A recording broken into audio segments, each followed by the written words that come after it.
So with that, Maureen or Suzanne, if one of you could call the roll, that would be wonderful.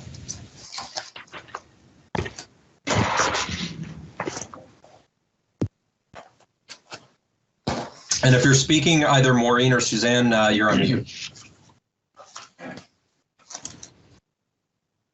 Can you hear me now? Yes. Okay. Angelita Pena. Here. Patrick Brown.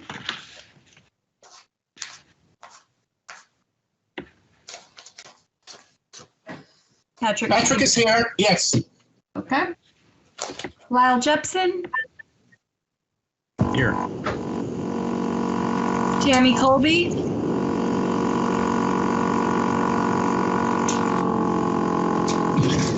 Anyone else hearing feedback?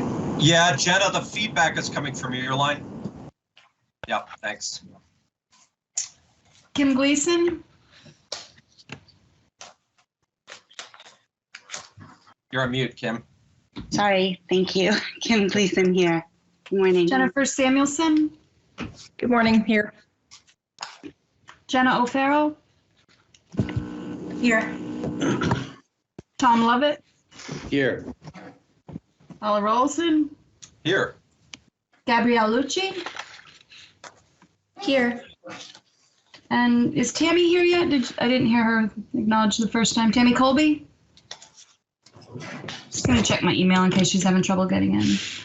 And Dan Fringe.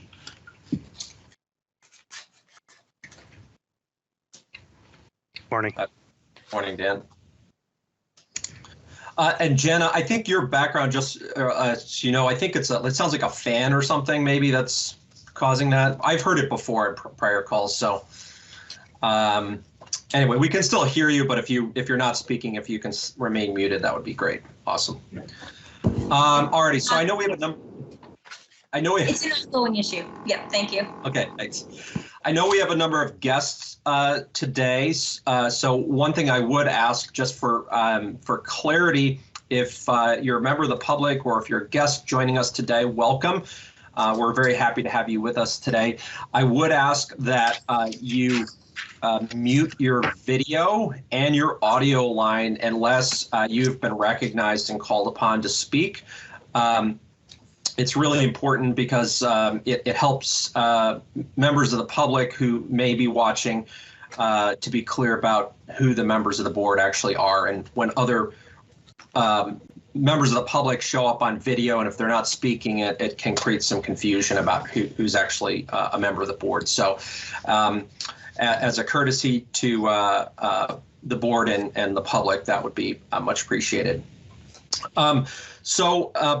Before we move on to the next item of business, I do want to see if there are any amendments to the agenda. Not hearing any, we can proceed with the business of the day. So the next item on the agenda, item B, is time for the public to be heard. So if you're a member of the public and you wish to address the board, if you could please identify yourself. At this point, I just want to get a sense of whether there are any members of the public who wish to address the board. And then once we identify everyone who wishes to speak, we can ascertain whether we need to put what kind of time parameters we need to put on those who want to speak. So I just saw one hand go up. I think, hold on a second, let me see who that is. Megan from the Vermont NEA. I've identified you. Is there anyone else who'd like to address the board from the public? Okay, I'm not hearing or seeing anyone else. So Megan, the floor is yours. Thank you so much, everybody. Good morning. Thanks for allowing me this time. I'm here because last meeting there was a discussion about conditions right now in schools, and the two student members spoke really lovely about, how difficult things are right now. in schools for teachers. I've been a teacher for 10 years. And even though I'm not in the classroom this year, I'm hearing a lot from different teachers around the state that conditions are particularly bad right now. And we know this, right? There's a shortage in staff.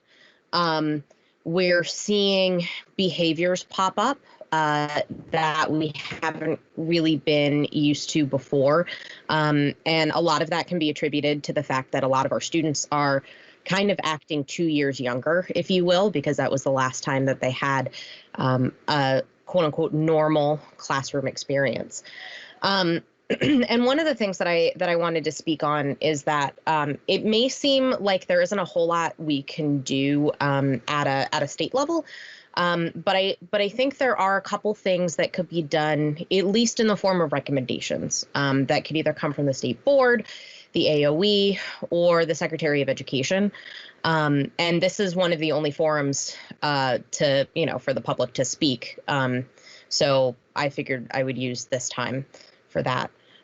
One of the things that I have heard time and time again is that one of the things that got everybody through last year was remote Wednesdays or the creative scheduling, right? So the schools that I'm seeing that are surviving, that are doing a little bit better right now, I'm not going to say anybody's really thriving, but the schools that I'm seeing that are doing a little bit better are schools that had kind of creative schedules before the pandemic. So schools that have delayed openings, like a day a week or a couple days a week, schools that have early release a couple days a week or a day a week, that sort of thing. And so I encourage a recommendation to be made to allow districts to be more creative, to allow, if a district feels that a remote Wednesday would be helpful or something like that. I know that last meeting, you approved the Secretary of Education to approve waivers for limiting the number of school days in a year, which I think is great. But I've also heard that a lot of districts don't even know that's an option, that, superintendents don't really know about that. So, getting that word out there that is an option and that is a possibility. I think that would be great. And the other thing, and I know this is a bone of contention, but I know that right now remote days don't count as days. And with cases still on the rise in certain parts of the state, and schools scrambling for coverage and all that kind of thing, it might be helpful to allow districts to count remote days if they need to. We're educators. We particularly in the last 18 months have really learned how to effectively teach online. We all know it's not ideal and it's not the best thing, but sometimes teaching online is a better option than trying to run a school with half a staff because people are sick. So those are my two main recommendations. But I just, I wanted to say my piece and thank you everybody for letting me speak. No, absolutely. We really appreciate that. So Megan, just for the record, I have your first name, but not your surname. I'm sorry. For some reason, I thought I said that. My name is Megan Morgan Puglisi. So it's Morgan -Puglisi, S as in Sam, I. And this year I am the Professional Practice and Policy Teaching Fellow at Vermont NEA. Wonderful. Well, thanks so much for taking the time to address us. And as you probably know, one of your colleagues spoke at our last meeting, and based on his feedback, we actually carved out some time on today's agenda to talk about a few topics that I'm sure are of great interest to you. So, and I did know that, which is why I thought I would speak here, because it was on the agenda. Wonderful. Thank you. Artie, are there any other members of the public who wish to address the board? Okay, so Moving along, I'm not hearing any other members of the public, so we'll move on to the next item on the agenda, which is item C, the consent agenda. And I am going to ask that we take the minutes off the consent agenda because there is a small at least one small correction I'm aware of that needs to be made to the minutes. So. With that, is there a motion to adopt the minutes of our last meeting? It's been moved by Kim Gleason. Is there a second? Second it. Seconded by Jenna. Is there any discussion? Alrighty, I'll speak to the one item where on page 4 under item L, the Ripton discussion, there's a correction in the last sentence where it says Chair Olson will draft a response. Right now it says that offers a suggestion for mediation and will reinforce the state board is not going to be supportive of any plan that negatively impacts other districts. I think the request, and I actually went back and reviewed the tape. I think there was a request from Ripton to see if we might be able to help with mediation, and the discussion is that we would not be doing that. And I think that the two got conflated. So I would entertain a motion to amend the minutes to strike the part of the sentence that begins with offers a suggestion for mediation and. So the 1, 2, 3, 4, 5, 6, those 6 words beginning with offers.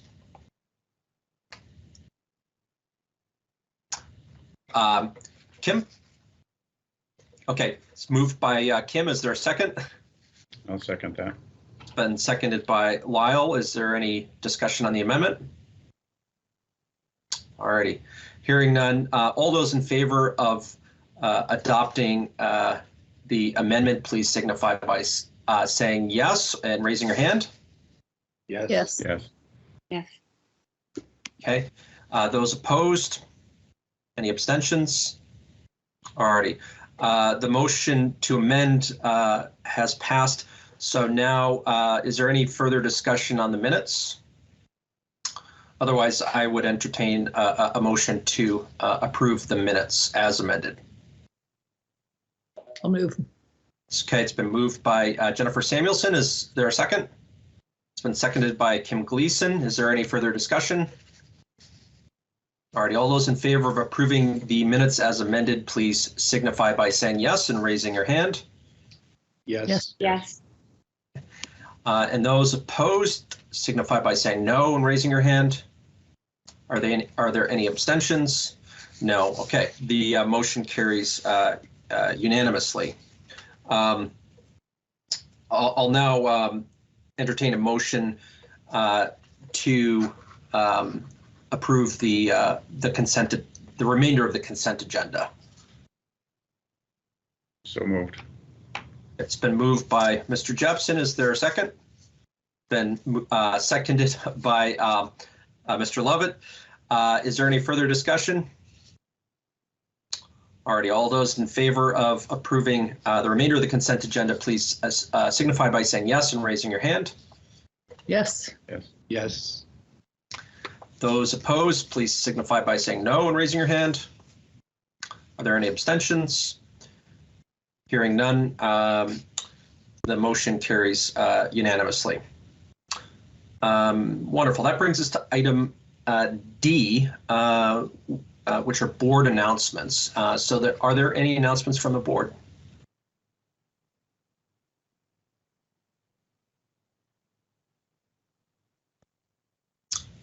Okay. No announcements from the board. So with that, we'll turn to item E, which is a student report.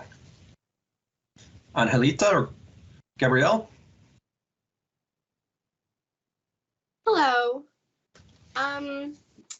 So I don't have too big of a report as last time. I think a lot of this one is just going to be me going over what I said at the last meeting. As Megan said, once again, there's been a lot of struggle within schools, and a lot of us are feeling very overwhelmed, and I know teachers have been as well. It has just been a lot for teachers to be out, and I know especially I have one class where we have a teacher out, and it is a 2-block class every other day, and he is dealing with over 100 students and being able to play catch up with grading on both classes, which the other one he did not originally teach, and dealing with his own students has been quite a bit for him. I just believe that a lot of teachers and students feel like there hasn't really been that much support going into the school year, at least from the student point of view. There really hasn't been much. It was just jump in the year like we usually did, and ignoring the fact that last year was COVID and our schedules were drastically changed, because it is very difficult from sleeping in to 10 and being able to have your own flexible schedule, dealing with topics that you may struggle with, and just allocating time to each subject as you may need it, to going back in time at 8:00 a.m. and sitting in a classroom for 8 hours without being able to walk around, stretch your legs, do what you need to do to prepare yourself and put yourself in a mental state, and not being able to allocate time as needed throughout the day for any sore subjects that you may need. So just in terms of scheduling, it has been a very big change, and I think a lot of us would have appreciated if we had a month where we just had some leniency, especially from, you know, just kind of the school-wide, statewide view of it. And I know teachers have especially been struggling, especially because I'm not a teacher. I don't work at a school, but I have worked with students before, just not in that capacity. And I can't imagine grading that many students and trying to also deal with your home life and just the stress of working in an environment and being afraid of getting COVID, because quite frankly, a lot of kids have been getting sick lately and coming to school anyways, and then getting their friends sick. And it's just been a mild mess from my point of view. And it has been extremely, extremely stressful. So yes, that is all I have to say. So if I could ask a question, Angelita, you mentioned that a lot of kids are getting sick and coming to school anyway. Do you have a sense for why that's happening? Well, so in terms of elementary, parents don't know what to do with their kids. Parents have been struggling with catching up on last year, not going into the office, and now they do need to go into the office, and they can't afford to keep their kids at home for a day or two. And with high school, it's because we're very, very afraid of missing work. It has proven very difficult, especially in our state of mind. We have all been struggling with mental health issues because of the fact we've been home, unable to socialize, and last year just took a very big toll on people. And a lot of us haven't been able to kind of fix that yet. And missing a day of work and then coming back and just being given 2-3 days of work is kind of way too much for a lot of us. So I've had friends come in sick just saying, I can't afford to miss a day. It takes like a week to catch up, and it's mostly just because it's been very hard to play catch up in this game right now. Jennifer. Thank you. And Angelita, thank you for sharing that. I will say, like, your comments actually track very closely with, I think, what my own kids are feeling. So you're not alone. My question is, if you were in charge, what changes would you, like, what do you think would be helpful? Like, have you thought about potential solutions? Yes. Personally, I think, at least for a little while, a lot of us actually thought for the first month or two, it would have been nice if we could have leaned back into 5 days, you know, start with our basic 3 days, going 3 days a week, and then maybe after 2 weeks, go 4 days a week, and then after 2 weeks, 5 days a week, just to lean into that schedule again, just so it's not summer and then 5 days a week, wake up at 8 a.m. kind of thing. And I believe it would have been nice if the first month of school, it was more just, let's get back into the routine again. Of course, you're still going to be needing to do work. You're still going to be needing do all of that, but it would have been more of just a reset of being in the classroom, kind of figuring out behavior. I don't want to say it's like kindergarten all over again, but just being able to, because I think what I dealt with and some others was just the stress of going to school and being around that many people as well. I was a little stressed about being with so many people again in the classroom. And I think just kind of the gracing period of just transitioning back into a school environment. And in terms of schoolwork, I don't really know how to comment on that because I'm not a staff member. I think something that supported staff in a way with work, you know, kind of bouncing back. I know there's like the quarter semester grades are expected to be put in at a certain time. I think being able to give flexibility within like 2 months, like you have like, not 2 months, 2 weeks, you have time to put in these grades, catch up, and there's no rush. I just think, I know the quarter teachers were scrambling to get in work from students and students were scrambling to get work done just because we had to put in everything at that time, and it was quite stressful for everyone. Thanks. Thanks. Dan and then Tom. Yeah, Annalita, just specifically in your high school, didn't you, I mean, part of what you're talking about is your school went through a change in its schedule, right? Are you implementing a block schedule or something that's new this semester? Yeah, we implemented a block schedule that was new. We went from, I don't remember what the original schedule was, honestly, because it's been over a year and a half since I've had it. But this year we tried to implement more breaks, which I think was actually very well timed.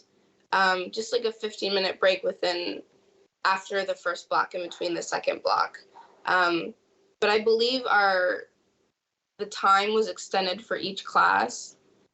And yeah, we had a bit of scheduling change, which I think has been interesting. I worry a little that it was nice getting a free block, but I also worried it gave time to students that were now dealing with behavioral issues to kind of run around. Because have you guys heard of devious looks? We've had quite a bit of that. That's been happening a lot in schools lately. And I don't know. Yeah, we had a schedule change. Tom and then Alile. Thank you, Angelita. Much of what you said resonates with what we're experiencing here. I am still teaching in the classroom, so I see a lot of what you're saying, especially for seniors this year who have to try to get college applications out at the same time, coming back full time. I want to ask you about something that students here have experienced, and actually two things. One is, in those courses like math and language, where they build on skills, build on each other, because of the time remote and in hybrid last year, it seems that a number of students have lost their confidence in those areas and are not either choosing not to take a second language or not choosing to take the advanced math because they don't feel like they're up to it anymore. Mm-hmm. And the second thing that I see is that for some students who really struggle, they're more likely to say they can't do it. Their resilience is down because just from fatigue, from being either online or in hybrid for so long, their resilience in order to push through hard work is down. And I'm wondering if you're seeing that as well. I have been seeing that. I personally actually quit taking a language for my third year because of the fact I had such a long time when I wasn't taking one. And it was just going to be too hard to try and get back in that and figure out what I've learned in the past on top of math courses I'm taking. I'm in AP Calculus, and that has also been quite a struggle because even though I did it all year last year, it would have been better to be in the classroom and really hammer down the fact that I knew all the material. And now that I'm in a much harder class, I'm definitely experiencing fatigue from all of that. You know, it's weird having your own schedule and having your own routine that you find actually works for you, and then going into a classroom and being constantly tired. A lot of us are constantly tired, and obviously that's going to affect our learning in slightly negative ways. So yeah, we have all been experiencing fatigue, and especially with the languages bit. I'm not so sure about math for others, but language has been, it's been very hard to try and get back into. Thank you. Thanks. Lyle and then Jenna. Thank you. What we're experiencing here in Rutland County is the need to pivot very quickly based on where we are with the pandemic, and I'm sure that's the same everywhere. And so I guess I'm wondering if, Dan, you could remind us what the waiver that we agreed to last time would allow districts to do and how that might enhance their flexibility. I think we need to get that word out. And how quickly can that waiver be approved? We had a school district close for a day here because they just needed to close. They're making the right decisions. We don't want anyone to feel like they need to be hampered by not getting the waiver if they need a waiver of some kind. And I think I'm also hearing Anjali talk about the need to have flexible scheduling in a way that I don't want to say slows things down a little bit, but provides just local flexibility. So again, I guess I go back to the waiver piece. Could you restate, Dan, what that allows districts to do? Yeah, and superintendents are well aware of the waiver process. We've had a few requests to waiver, but just to recap, and around this concept of flexibility, what we're talking about is a statutory requirement. So in law, districts have to offer in-person instruction a minimum of 170 days a week, 170 days a year. And that's defined, a day is defined as when a majority of the students are present in school. So, in terms of this concept, when we start thinking about flexibility, we're not talking about regulatory authority, we're talking about a statutory requirement. But in our regulations, we have a longstanding waiver process by which districts can ask for an exception of that based on specific circumstances or exceptional circumstances. For example, historically, a large number of snow days or pipes freezing, something like that. So the waiver process doesn't open until February, I believe. So it's typically designed again for emergency type things that might have happened in the first part of the year. And the expectation is that districts would try to make up those days through shortening vacations or what have you. Or in some cases, districts offer more than the minimum 175 days in their calendar, so they don't need to make up the days. At any rate, we signaled to superintendents that, you've given that authority to me. That authority, the waiver process doesn't begin until the second half of the year. We will create an expedited waiver process for folks to make that as easy as possible. I expect there will be a number of requests coming forward as a result of school closures due to the COVID or the Delta surge this fall. But it's too early to tell what that larger pattern will be. I don't know if that's helpful or not. Yes, thank you. So, I just add in terms of this idea of like having Wednesdays off, if you will. Last year, districts were counting those days towards the 175 because under our state of emergency, we enabled remote learning. There were specific attendance requirements to count that Wednesday as a remote learning day. So, we defined attendance requirements for students logging online and so forth. So, that was last year. That's not necessarily what we have in place this year. So if schools were to go to a shortened schedule, they'd still have to offer the minimum of 175 days as required by law. Quick follow-up, Oliver, and that would require in-person then, Dan? That's correct. Is that what I'm hearing? That 175 is defined as 50% of the students physically being present of any given school. And what would the process be if schools wanted to request, or is there an option to request that those remote days being counted? There is no option to do that. I mean, the law and regulation doesn't permit that. Would a state of emergency be required to go back to something like that?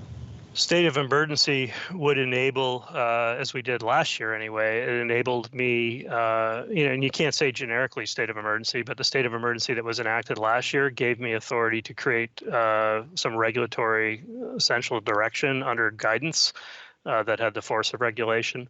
And we did that specifically to respond to the dynamics of the pandemic.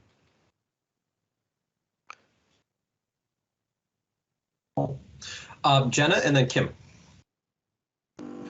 Sorry, try to bear with my fan noise until the break, and then I'll log off and log back on. Maybe it'll fix it. But for now, I just wanted to speak up. And Angelita, I think you and Megan offered some great suggestions and outside of the box thinking, and I hope those conversations continue at a local level within the parameters of what's acceptable, under policy, but what can individual schools design to offer that support for students that might be a little bit different. And I certainly sit in a different space. I think last year I had a kid who only went to school 2 days the entire year, and it was a disaster.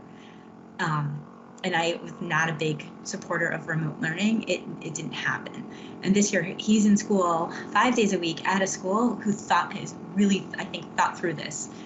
There is a half day a week. There's a special freshman program designed to support transition because these freshmen are coming in with a whole different experience than any other freshman. And I think the thoughtful design has helped him and all his peers. And he absolutely, I don't think he's ever loved school more than he's ever loved school this year, and a real appreciation. So I really am thankful for schools that have taken a different approach. And also, Angelita, you're talking about kind of the first 6 weeks of school under a responsive classroom, that elementary teachers do really, really well. And I think what elementary teachers are probably finding is they're doing the first 6 weeks over and over and over again as a classroom culture building, because the dynamics in the classroom keep changing this year. And I think we'll talk more about social emotional learning a little bit later today, which I'm excited to have on the agenda. So, thanks. Great. Kim. Thank you. Thank you. And I would echo all of that. And Dan, I know you referenced the Wednesdays, and I don't think intentionally as being off. I think they were an intentional strategy last year, allowed for within the state of emergency to help us ensure that we could try and keep kids in the buildings, at least in Essex Westford. That was how it worked strategically for us. But I guess I do want to ask again, and I think Lyle asked it as well, is there anything within the law that allows for acknowledgement of remote days to the extent necessary for some districts at some times without the state of emergency? Because I think, to Megan and Angelita's point, at times that has provided opportunities that didn't previously exist before the pandemic, because there's been some understanding of how to approach the content remotely. And it sounds like that is probably something more, maybe better embraced at middle and high school, where that can be part of the plan for the week. But short of state of emergency, or is that something to consider given where we are with numbers? So Dan, if I'll let you respond to that, and it sounds like you may want to say something else as well. And then from there, I'd like to turn it over to Gabrielle to see if she has any updates for us as well. Just specifically to Kim's question, I'm not aware of anything in the current law that would permit a remote learning day counting as an attendance day. And again, as you are well aware, Kim, that we often think in Vermont around policy issues relative to anecdotes and stories that we hear. In any story you hear today, I could provide you counter stories. And as secretary, I can tell you, the Wednesday was used all kinds of different ways, and from deep cleaning days to days that were largely staff meeting days, to days off. And we were very lenient in terms of how we counted those days relative to attendance. But, again, there's, to my knowledge, there's nothing specific in statute that would allow that to happen. A state of emergency per se doesn't necessarily enable it. It would enable essentially, or what we had last year, enabled the secretary to create guidance that had the force of regulation. I would still have the decision making on whether I would permit such an element. And I can tell you, just based on my experience from last year, I've been very hesitant to suggest that that's a good idea. I think as you look across the country, most states are acknowledging that the remote learning that occurred last year was imperfect as best. I think, to Megan's point, certainly we've gotten a lot better at it. But I think we're all struggling with doing our best to keep kids in school right now, because those kids that were at risk prior to the pandemic certainly were not helped by that sort of intermittent instructional pattern. And I think it's a worthy struggle right now for us to insist that students get in school and stay in school, because that's what's helping them get through this very difficult moment. Thanks. Gabrielle.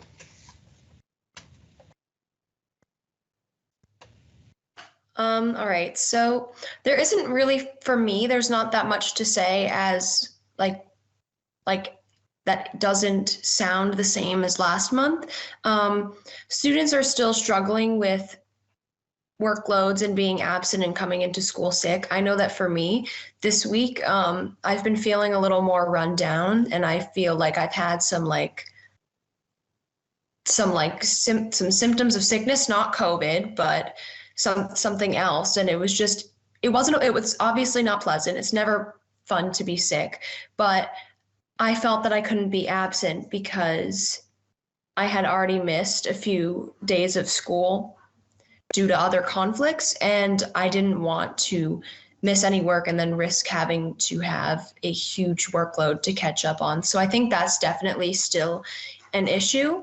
But I've also noticed that a lot of my peers and classmates, since there are growing numbers of kids getting sick from colds or flus, they have been staying home until they're at least partially recovered, and then they're more ready to come back to school, which I think is a positive sign, and it's something that's going in the right direction. We're still having some behavioral issues that the administration is tackling.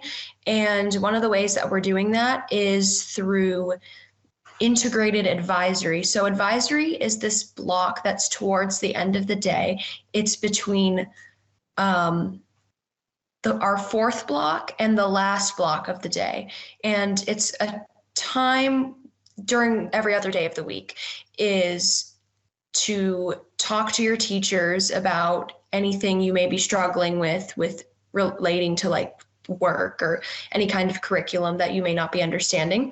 But advisory is a homeroom day. You get assigned a teacher, and every, I want to say 2 or 3 weeks, you work on social emotional learning. And what they've been doing for that is they've been pairing older students with younger students. So sophomores and seniors have been together, and juniors and freshmen have been together. So we just started that out last week, and I think it's going to be I'm not sure how often it is. I'm not entirely sure. It might be every other week that we work together on the social emotional learning, and the older students are sort of mentors to the younger ones, which I think might be a good step to help tackle some of the issues that we've been facing. I think that's it for now. Wonderful. Thank you. Yeah. Dan, your hand is still up. I don't know if that was intentional or not. I assume not. Okay. Wonderful. Well, thank you, Angelita and Gabrielle, for your presentations. So next on the agenda is item F. Yes. Oh, Patrick. Yes, sorry. So I just wanted to make a quick point in terms of remote learning. When we have these conversations, we need to take into consideration that geographically some schools are located in areas where the broadband isn't readily accessible. Yep, that's it. So those students and schools are at a disadvantage.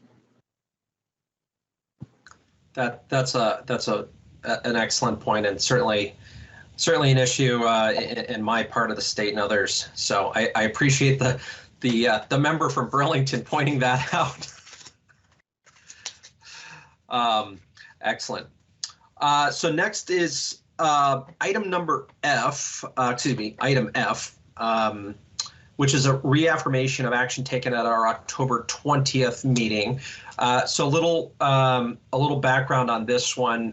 At our October meeting, there was an error in the agenda, and we were off by a digit on the conference ID. So members of the public were unable to immediately dial in. So what we did at the time was we updated the website and the agenda with the correct information, and we postponed the start of the meeting to ensure that members of the public had adequate time to dial in.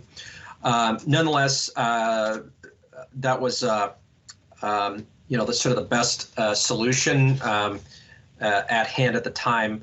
But I think in these situations, it's really important to sort of take steps to reaffirm the actions that we've taken for the benefit of the public who may still have had difficulty making it into the meeting.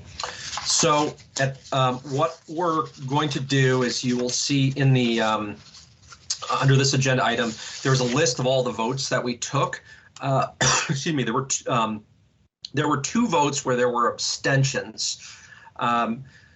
So that required, whenever we have anything other than a unanimous vote with remote participation, we need to conduct a roll call.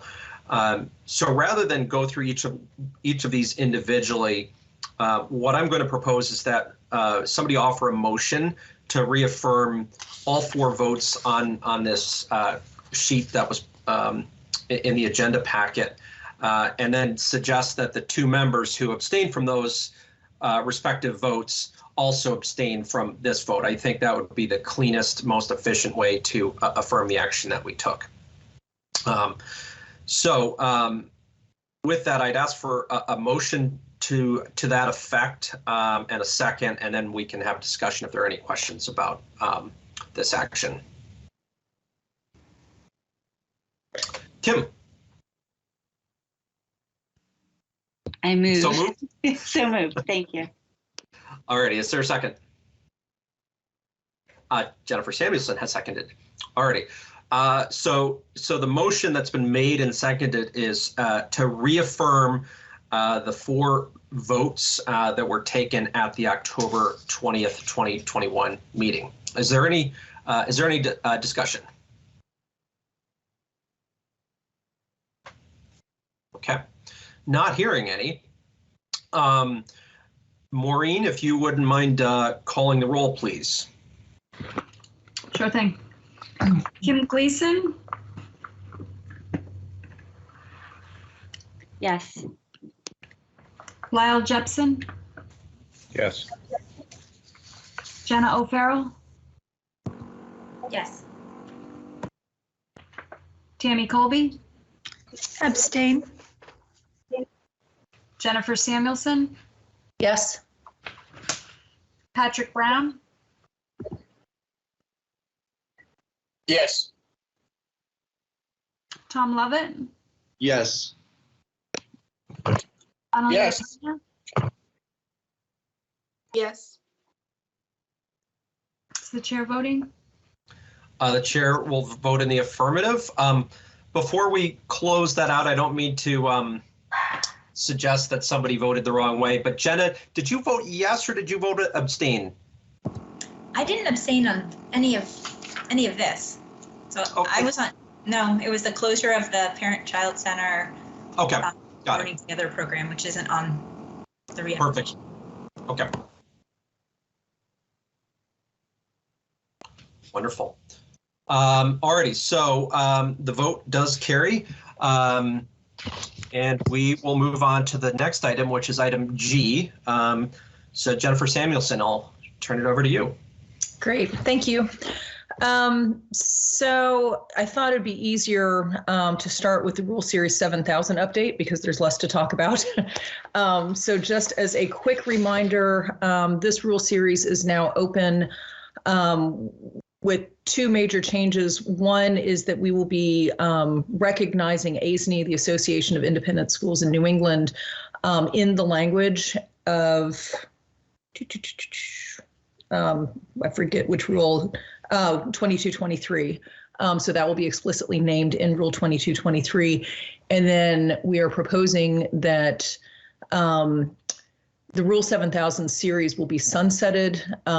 Everything but the list of recognized accrediting agencies will be sunsetted as soon as the rulemaking concludes, and then the list of the recognized accrediting agencies will be sunsetted at some point in the future, which will then also allow us to reopen the Rule 2200 series to examine the framework that we have listed for recognized accrediting agencies and see if that needs to be updated. So we have one public comment hearing, which will be held on Wednesday, December 1st from 4 to 5 p.m. And of course, anyone who is interested may also submit written comments to the agency. And the State Board, I'm sorry. The email address is SBE for State Board of Ed .publiccomments@vermont.gov. And the public comment period will be open through December the 10th. With regard to the Rule 2200 series, phase 1 is currently open. The public comment period there concluded on November the 5th. And you guys all should have received both all of the written comments that had been received in an email that was sent out yesterday, as well as a spreadsheet sort of summarizing all of those comments that Emily Simmons has prepared. So we had our first subcommittee meeting on Monday since the public comment period closed, and spent a lot of time really talking about both the extensive period leading up to the formal rulemaking process and the work that was done by various stakeholders leading up to that period, as well as recognition of the fact that we received a large number of public comments in the final days that the public comment period was open, and really trying to decide how to respond to these public comments now that the public comment period has closed, and what our role is here.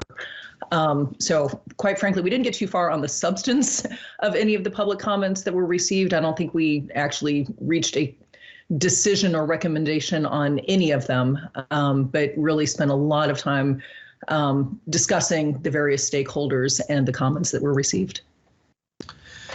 Just as a general observation, I recall back in 2016, the last time there was an attempt to amend these rules, and there was no opportunity for stakeholder engagement preceding the formal APA rulemaking. So the rules were actually developed, behind closed doors and then dropped before the State Board of Ed, and moved directly into the formal APA process without any discussion or involvement of stakeholders. And when that public comment period came open, there was a large number of public comments, and there were a few public hearings, which I think in total attracted over 1,500 people in attendance. Mainly parents who were concerned about the impact of the rules. So it's interesting, comparing that experience from 5 years ago with this experience, and just a sort of general observation, the comments that we received, the number of individuals who actually submitted the comments were actually very few, and that's a testament to the quality of the work that went into the rulemaking before it actually entered the formal rulemaking phase. And a majority of the substantive comments actually came from a couple of individuals who had a direct involvement in the original drafting of the rules back in 2016. So I think that's something that should be recognized and is notable. But one of the other things we need to keep in mind is that this rulemaking was sort of a continuation of the effort in 2016, which led to the legislature stepping in and formally halting the rulemaking process, and then sort of reframing it and reinitiating it through Act 173 in 2018. So the current rulemaking before us, traces back to this legislative mandate that passed in 2018. And the directive from the General Assembly was really looking at, I think, some important issues, particularly around civil rights and access to special education services. So we should be mindful of how much time has gone into these rules and how long we've been working on these rules. And so it is, we have to think about how we move forward here. And there are a few different approaches. So one, we could have the subcommittee continue to go through these comments that were submitted very late in the process and continue to try working through those. That, I think, honestly, is going to take a considerable amount of time, and also Dan, from your agency, Emily's time, et cetera, a considerable amount of effort.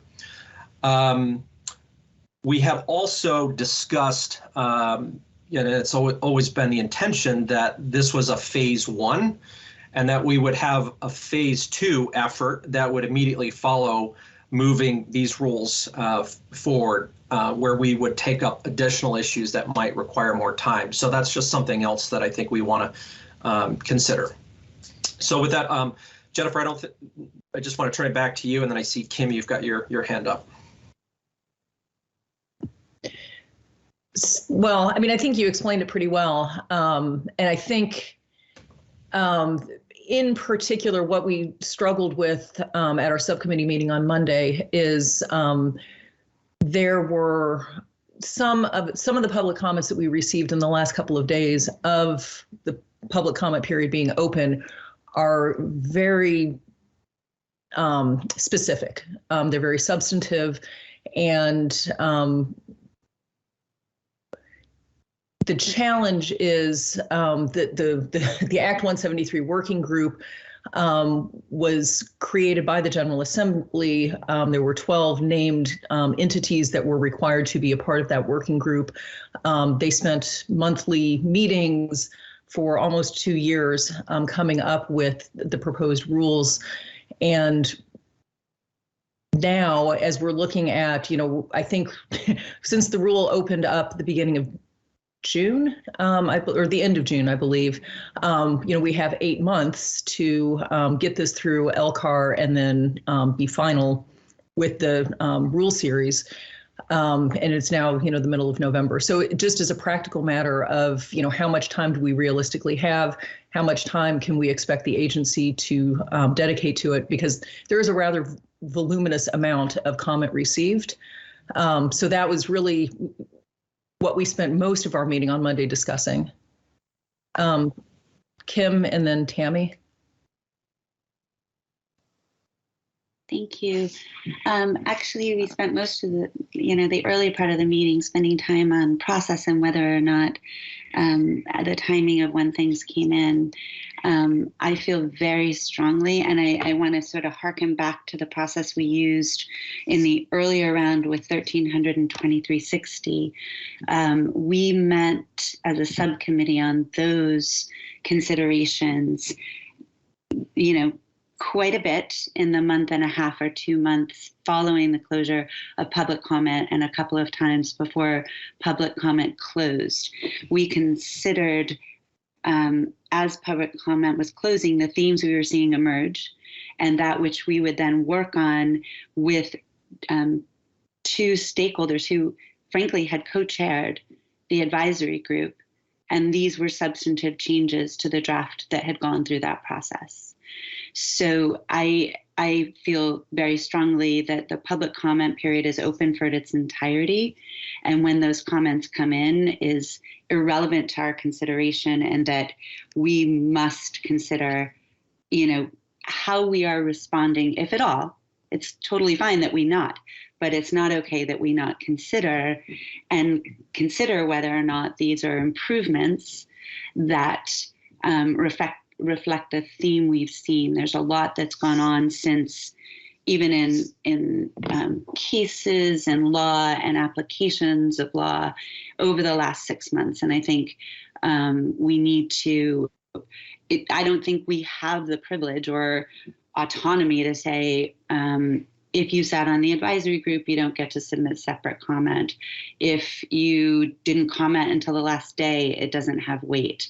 I don't see anywhere where that is an option. And I think the integrity of our process requires that we are actually considering public comment. So well, and just to be clear, no one is suggesting that. No one is suggesting that we either give it less weight or no weight at all. So I just want to. Sorry, I was misunderstanding. It sounded as though there was concern for the amount of either time or resources necessary to actually consider the comments. So I'm glad that that's not what we're suggesting, because I think our process is important, and I think it resulted in much better 132360 when we finally approved as a board the final draft, which frankly I don't know if that happened until March or April of last year, and that was a few months after the closing of the public comment period. And again, I think we're living in a world where the very people who may come to comment or be bringing comment to this are involved in managing their responsibilities in the context of a global pandemic. So I know we all know that, and I know we've said that a lot. So I just look forward to looking at the content, which we really didn't get time to do in our subcommittee meeting yesterday, to see to what extent those are improvements in our language. So thanks, Kim. And Kim, just to clarify, the suggestion or the idea that I put forward is that for some of these really substantive comments, we've always been very clear that we're going to have a second phase of this rulemaking. So we might want to consider as an option to move forward with the things where we've put in a lot of work and have agreement, and there are essential changes that we need to make, so that we can then turn our attention to focus on these other issues, which clearly are going to require some more time to digest and to fully consider. So Tammy. Good morning. Thanks to Jen and Oliver and Kim and everybody else who's been working hard on this subcommittee. I know it's been a lot of work and a big lift. Just piggybacking on Kim, and I think what Jen and Oliver are saying too, public comment is really important to the rulemaking process, and not something I certainly think that needs to take short shrift. In looking through the document that Emily prepared, and even sort of looking through the public comments, and this may be premature, but I'm wondering if you can give me a sense of to what extent the comments that came in sort of at the 11th hour present new issues or new concerns, or is this enshrining or sort of codifying some concerns that have bubbled up in other places as throughout the conversation? So I'm just trying to calibrate, like, how much of this is really new stuff that has come up versus, kinds of comments and kinds of concerns that have come up in other ways through the conversation, and the written public comment that we're receiving is sort of just chronicling those concerns. It was just helpful, and maybe it's too soon to know, but I'm a little curious about that. Jennifer? Well, I would actually ask if anyone from the Act 173 working group is on the call. Emily, Mill, Jeff, I'm not sure. Yeah, Emily, I don't know if you have because you've been probably the closest involved in all of this. I don't know if you have a quick answer to that, and I would emphasize quick because we do need to move on in the agenda here. But hi, it's Emily Simmons. Tammy, it's both. There are definitely comments here that have been brought up before. Yeah. Alrighty. Well, I'm going to suggest that the committee continue to sort of evaluate these comments and perhaps bring back a recommendation for how it wants to move forward at our next meeting. Oliver, can I just quickly, and then we do need to move on. No, very, very quickly. I think this is just a mechanics thing. I certainly have all the public comment, and I know probably we as a board have received it. When I looked on the website for open rules and public comment received, I only saw the AOE's public comment clickable there. So I don't know if that's a timing matter. I know some of them had been received much earlier, and I didn't see Mills. So I'm wondering if we can just ensure that the website is updated to include all public comment received. And I don't know who does that. And I knew I had it in my emails, but then when I went to look at it, because there was some concern that, the AOEs was there for people to respond to, and, people could have been responding had it been received earlier. I'm not seeing that that's showing up in public links. So.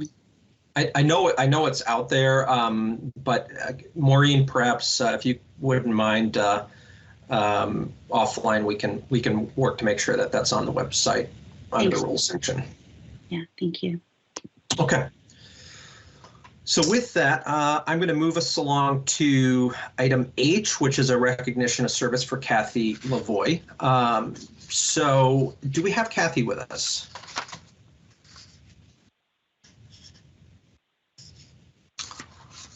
It appears we may not. So I did put together a little something for Kathy. So I would like to sort of read this into the record, and we'll get this off to her offline. So this is a resolution of appreciation for Kathy Lavoie. Whereas Kathy Lavoie served with distinction on the Vermont State Board of Education from 2019 to 2021, and whereas from 2000 to 2008, she served in the Vermont House of Representatives, where she served on the House Education Committee, and whereas as a leader in her community and in the state, she has selflessly contributed her time and talents towards the advancement of education policy in Vermont, and whereas her understanding of education policy and governing statutes, coupled with legislative history, was an invaluable asset to the work of the board.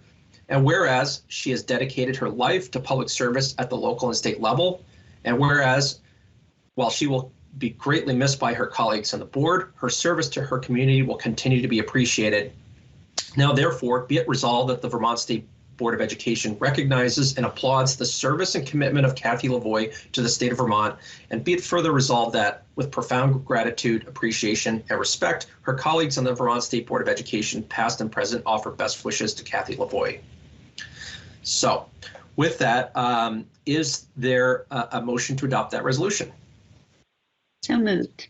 Been moved by Kim and seconded by Tammy. Any discussion? I just want to share my gratitude and appreciation as well, and let folks know that we sent a token of our appreciation to Kathy. I will circle back with her. I'll text her and see if that it's been received. It appeared from my end that it had been delivered. So an engraved cutting board with our gratitude from the State Board of Ed. Great. Thank you. Alrighty, all those in favor of adopting the resolution, please signify by saying yes. Yes. Alrighty. Wonderful. All those opposed? All right, the motion carries unanimously. So with that, we're right on schedule. We will take a 15-minute break. We will reconvene at 9:20 sharp. Please try to get here a minute early to get yourself situated. And Tammy Kolbe will provide an update on the work of her committee. Roles and Responsibilities Subcommittee met on November 12th to sort of kickstart our work that we're going to be undertaking over the next several weeks. Specifically, the meeting had two objectives. One was to identify points of agreement and disagreement among the subcommittee members on the delineation of roles and responsibilities for the Agency of Education and the State Board. And we had a very healthy discussion, I think, among the subcommittee members.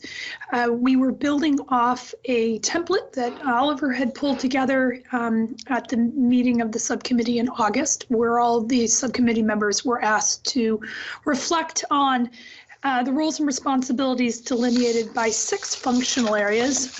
Those functional areas are appeals, rulemaking, public input and visioning, district and supervisor union governance, accountability and oversight, and approvals of independent schools. The meeting, as we had a healthy discussion about that, we will meet again on November 22nd to continue that discussion of points of agreement and disagreement among the subcommittee members.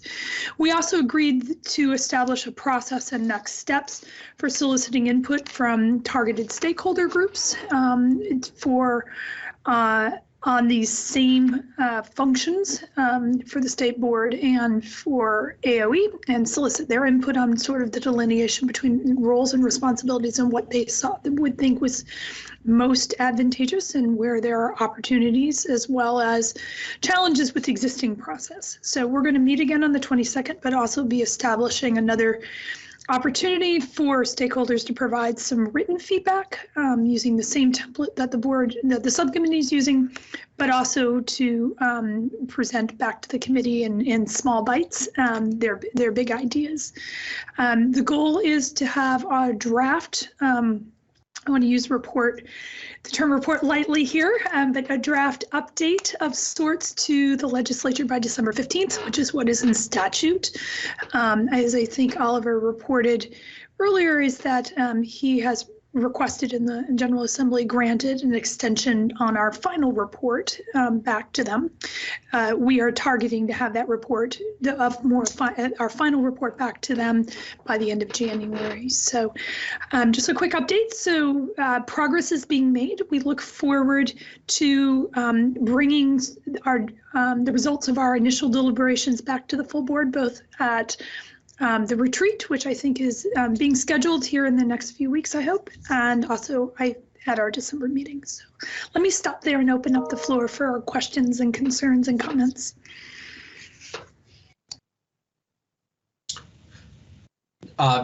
Not to be a stickler for details, but just on the approval from the General Assembly, technically we don't have approval from the General Assembly because that can only be granted through an act of law. But we have sort of an informal understanding amongst the committees of jurisdiction that our formal report will be delivered by the prescribed deadline of December 15th, but there will be a more complete report delivered towards the end of January. An update. Thank you, Oliver. I didn't mean for correcting my language there. And again, we are certainly looking forward as a subcommittee to engaging with the full board and as well as stakeholders more generally through the process over the coming weeks. Okay, great. Any questions? Tammy, can you just refresh my memory of the members of the subcommittee?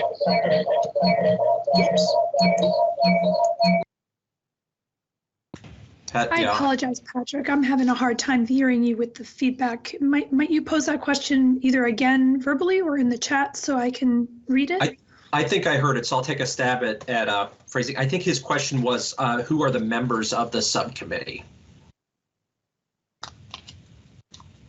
Thank you for that. The members of the subcommittee are Chair Olson, Oliver, myself, Jenna O'Farrell, Lyle Jepson, and Dan French.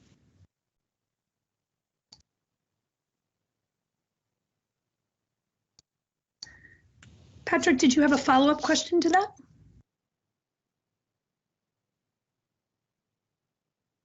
I'm good, thank you. Tom.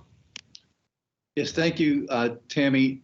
Could you run through those 6 functions again? I think I got 5 out of the 6, but if you could run through those again, that'd be great. Sure. And we're affectionately calling these buckets, right? In your sort of their catch-all. But appeals, rulemaking, public input and visioning, district/SU governance, accountability and oversight, and approvals for independent schools and post-secondary schools. And I'm happy to share with the board members, as he said, Oliver had created a really nice template for sort of organizing our discussions around this, which I picked up on. So I'm happy to share that with Tom and anyone else who'd like to see it as well, just to give you a sense of how we're starting to organize that conversation.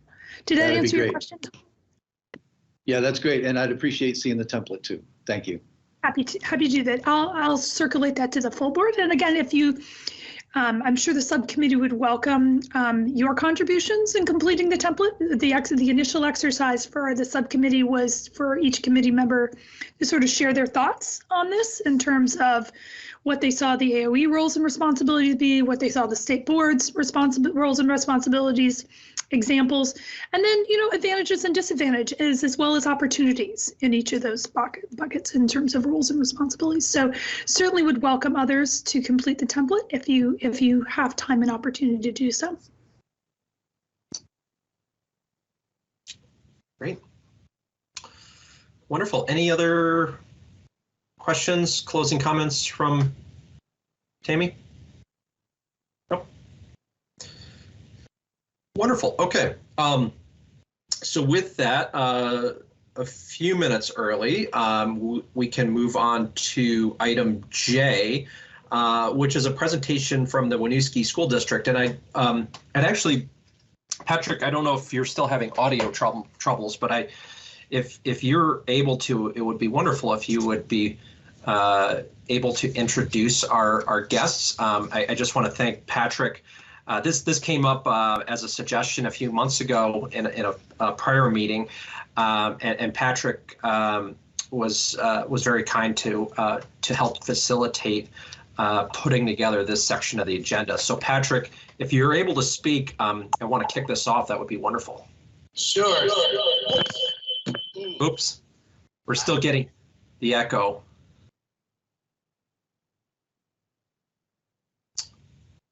Yeah, there's a reverb, so I think, not sure what's caught. You might be dialed in twice, Patrick. I wonder if sometimes that can cause that problem. Can you hear me? Now we can, yes. Okay, thank you. So it's my pleasure to introduce the presentation participants from Winooski. I want to say that it has become very competitive, and as recently as yesterday, there were other groups that really wanted to participate, all from Winooski, the most diverse school district in the state of Vermont. And so I went with the first group that were able to submit their names, very ably coordinated by Kayla Loving and Evelyn Monhay. And Mohammed Dup has joined the group, so there are going to be 3, and they have some student partners that are going to be with them, not necessarily speaking, but please feel free and open to ask any questions, any thoughts about Winooski, the most diverse school district. One of the things I'm not sure of, and I'll ask them, is how many languages are spoken in the district at this time. I know Burlington has exceeded 60, and so I would love to hear how many languages are spoken in the Winooski School District. So if they are available and ready to come on, it's my pleasure to introduce the reps from the Winooski School District. Excellent. Thank you, Patrick. And I see Kayla Loving is first in the agenda, so I think we'll probably go in that order. Yes, yes. Okay. Hi, everyone. Thank you so much for having us. I'm going to share my screen so I can show you our presentation. And I'm sorry. So I think you know, but just so you know, we've allotted half an hour for your presentation. Okay. Thank you. Together. Yep.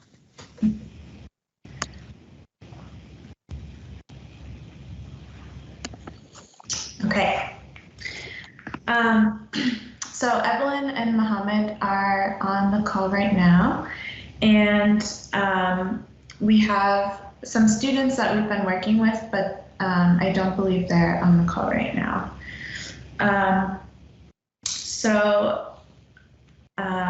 We'll have time for some questions at the end, and we'll just get started.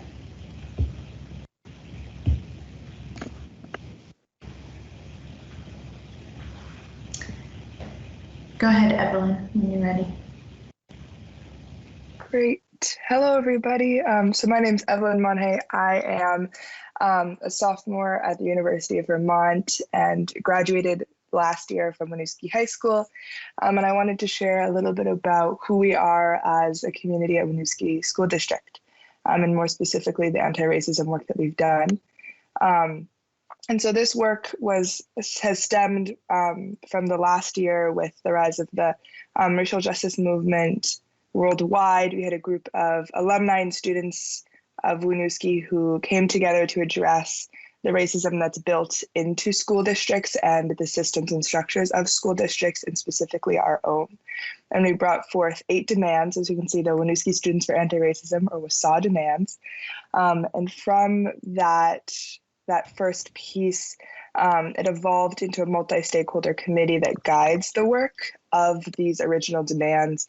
And we serve as a communication hub for demand-based working groups. So each of the demands that were brought forth by these young folks were taken on by a specific group were just formed within the last 2 months, that are doing their own work individually to make sure that these demands come to fruition. And part of our work is making sure that the WSA demands, this youth-focused, youth-centered work, is embedded in each aspect of moving forward with this. And we meet as a steering committee, which is that communication hub, once a month for 2 hours. And then individually, the working groups meet as they see fit. Next slide. And these are our guiding beliefs that we created as a steering committee, that we saw and felt that were really essential to making sure that this is true and deeply truthful, and honoring the fact that this is anti-racism work and it's complex and it's long-term, and we have to be fully into it. And so part of that is making sure that the WSA demands, this youth work, was centered in all of it. We have full youth adult partnership. And so we have support from a nonprofit organization, Up for Learning, which really dives into youth adult partnership. So finding balanced work with our young students and our community, and the adults and staff and educators. And so each demand-based working group will be co-facilitated with the youth adult team. One of the things we're working on is making sure we have enough youth who are really excited about this work and bringing them into the fold. The stakeholder composition for our representation matches our diverse community. So as it was already stated, we have a really diverse school district, and it feels really essential that when we're doing anti-racist work, we're finding diversity in all areas. In addition to this, we have community engagement and dialogue are essential to the work. So making sure that it's not just the school district who's focused in on this work, but it's also folks from the surrounding community who are passionate about this work and wanting to make sure that everyone is fully involved. We have radical inclusion, which is also essential to this work, expansively modifying boundaries in a way which creates a difference in the possibilities for engagement, as well as creating spaces that are more accessible, welcoming, and inclusive of BIPOC youth and adults. So really examining what boundaries or barriers might be set up in place and really working hard to deconstruct those and welcome all into this space. And then finally, the work is creative, innovative, and continually evolving. It's really essential for us all to recognize that when it comes to anti-racism or anti-oppressive work, we have to self-reflect and speak with one another and recognize that this is long-term and it's challenging, and recognize with white supremacy culture characteristics, we often have a sense of urgency, but sometimes we have to step back and understand that we're a part of this work and it's long-term and it will happen. And so finding ways to be creative and innovative when approaching those things.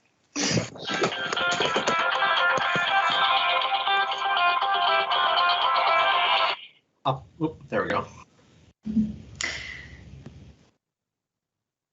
Okay, can you hear me? Yes. Okay, great.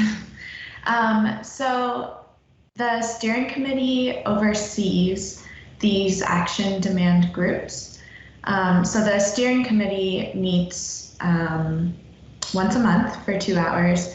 And then there are 6 action demand groups that focus on a specific demand that the Winooski Students for Anti-Racism came up with and then was approved by the school board.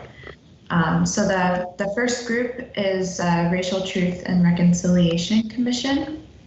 And so this group will work on setting up a way for people who have experienced racial harm in the district to share their stories. And the group will be collecting this information and it will be presented to the school board, who will then have to figure out ways to make sure that incidents like these don't happen again. And I'm going to let Mohammed talk about his role and group number 2. Once again, thank you for having us all here. My name is Mohammed, last name Job. I am a behavior interventionist, wearing some hats here and there just for the sake of supporting our district, as we are in need in so many things. I'm also happy to announce that I'm the newly hired person or staff to be the liaison for the project, hiring and retaining teachers of color, potentially administrators and staff in general. I know it's challenging, it's going to be hard, but I go for what I have expertise for and the willingness and the hope that I can bring some change and understanding to our district and to some other entities we will be working with. This work will involve some organizations here and there, very supportive and analyzing our work. Meeting with the community. By community, I mean, we could just have a meeting with the Nepali people or the Somali people or some white folks, just to get some feedback and their opinions about what is really needed to help us achieve this important goal. Because as you may know, Winooski School District is the most diverse school in Vermont. It's called minority majority, which is funny to me, but anyway, because you have the minority that's the majority, hence you definitely need some teachers of colors and staff and administrators to support the success of the student body, because it's obvious all over the place, all over the nation or the world. It is proven when students have teachers like them teaching them, they understand more the content, they grasp the content easily. There will more likely not going to be some challenges about missing school, having anxiety of going to school. The expectations will certainly be very different. So I am very excited in supporting this. And I will be obviously working with Kyla, Evelyn, and the students listed here that are not here as well, and our administration through every department. And it's going to be intense, but I love the challenge. And I'm looking forward myself and personally, professionally, to be connected directly with you, the Board of Education in Vermont right here. We will certainly need your support in this work because my first meeting happened last week already with two different community sections, like the Nepali section and the Congolese section. Some things came up that I don't need to mention here right now. It will come to you formally as in a letter or in another format of meeting. Your support will absolutely be needed to move us further. As we say in my culture of origin, I came from Northwest Africa, a country called Mauritania. We say one hand can't clap. I'm excited about this. I'm very engaged into it. If I don't have Evelyn's support, if I don't have Kyla's support, or your support as a board of the education in Vermont, my work will be seen in vain. Again, I was just to remind all of us, the oppressed people are tired of being seen as symbols. Like Evelyn is here right now at this meeting. Kyla is here at this meeting. I am here at this meeting. We are all people of color right here with you. We are representing our district. Why are we doing that? Why are we engaged in this? We're not against white people. We're here to help our district work together, work with the board, work with anybody that really is passionate about the success of the children of our nation. It's all about that. We cannot hate white people, no way. Evelyn's mom is white. My partner is white. My kids are biracial. So it's not about black and white. It's about us succeeding together. And that's why I'm in this. I hate to say I have to leave about 10 minutes before the end of the session because I have to cover some teacher. Like I said, I wear many hats. But again, thanks for having us. And please feel free to follow up with questions if I happen to leave. Thank you. So Mohammed, I don't know what your schedule looks like for the rest of the morning, but you may know we have later on in the agenda after the presentation from Winooski a session on to talk about workforce in the education system at 10:45 or thereabouts. So would certainly love it if you could be there for that discussion, but understand if you can. If I get to make it back, I will. Thank you. Thank you. So quick question for you, Mohammed. This is Patrick. You're new to this role, but you're certainly not new to the district, right? This is my 6th year in the district, but I am very new to this role. It's actually just started about 5 days ago. Okay, thank you. Yep. Good question, Patrick. Thank you. Hey, thanks, Mohammed. So the next group is focused on creating an ethnic studies curriculum, K through 12. And this group will be hiring an ethnic studies coordinator to make that happen. And group 4 is an equity review committee.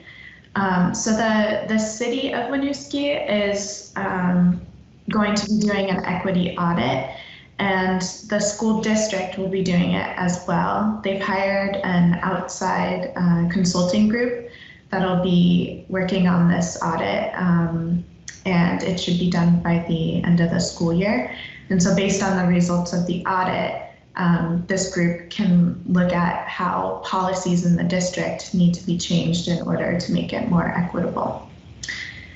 And sorry, Kayla, on the ethnic studies, are you involved at all with or following the work of the Act 1 working group? I personally know about the Act 1 group, and I'm not on this specific action demand group, but I believe they are working with that group. Yeah. Okay, thanks. Yeah. And so group 5 is student civil rights. So twice a year there will be workshops where students can learn about their civil rights. So that group will be working on setting that up. And then the last group is a multilingual learner mentorship program. And Evelyn, did you want to add anything to any of these? I think y'all covered it beautifully. That feels spot on. Okay, great. Okay. So we are focused on making sure the community is aware of the work that we're doing and ways to get involved in it. So there are two main ways that we keep the community updated. The first is through an equity and anti-racism website. And you can see just a screenshot of the website in the bottom picture. And it has all of our meeting agendas, our notes. It has updates on what each action demand group is doing. And then there's also a community engagement page, which has events and just information about ways the community can get involved. And the other way we're updating the community is through a Winooski newsletter, which is a partnership between the school district and the city. And so they like write up a newsletter once a month, and it's mailed to every mailbox in Winooski. And so it just provides updates about things that are happening in the city and the school.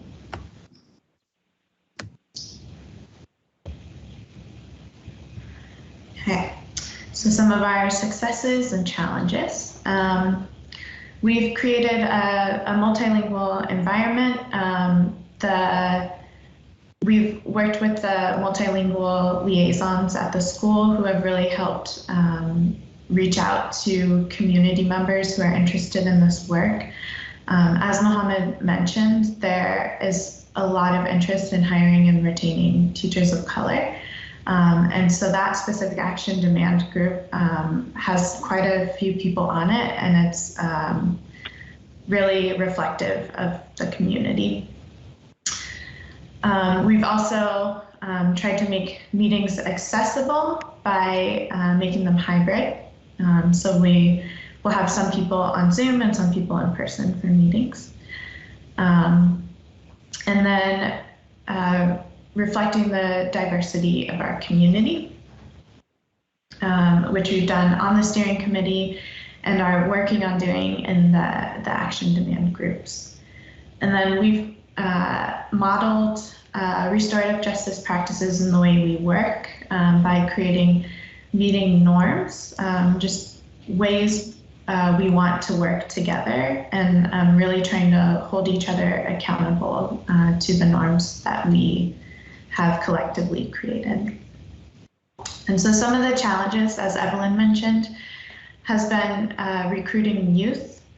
And so we've come up with a plan for recruiting more youth, and one of them is to have an after-school anti-racism club where students can learn about what anti-racism is, what the demands are, and what the school is doing, so that when they, if and when they join these action demand groups or the steering committee, they are really up to date and understand what's going on. Another challenge is the tension between urgency and slowing down. And that's something we're facing constantly, because we want to make sure that this work gets done and is urgent, but we also want to make sure that it's being done well, and that it's really reflective of the community and what the community wants. And then the last part is full youth adult partnerships, and I put this as a challenge just because it's a kind of cultural shift that we have to constantly be challenging ourselves and asking ourselves, are we creating a space that is welcoming and inviting to youth, and are we really letting youth lead and really listening to them? Okay. And Mohammed, are you still on? Yes, I am. Do you want to read the quote? Sure. Oh, I did mention something like this earlier too. It's like, this came actually from Hussein. who is, yes, Evelyn's generation and partner in action.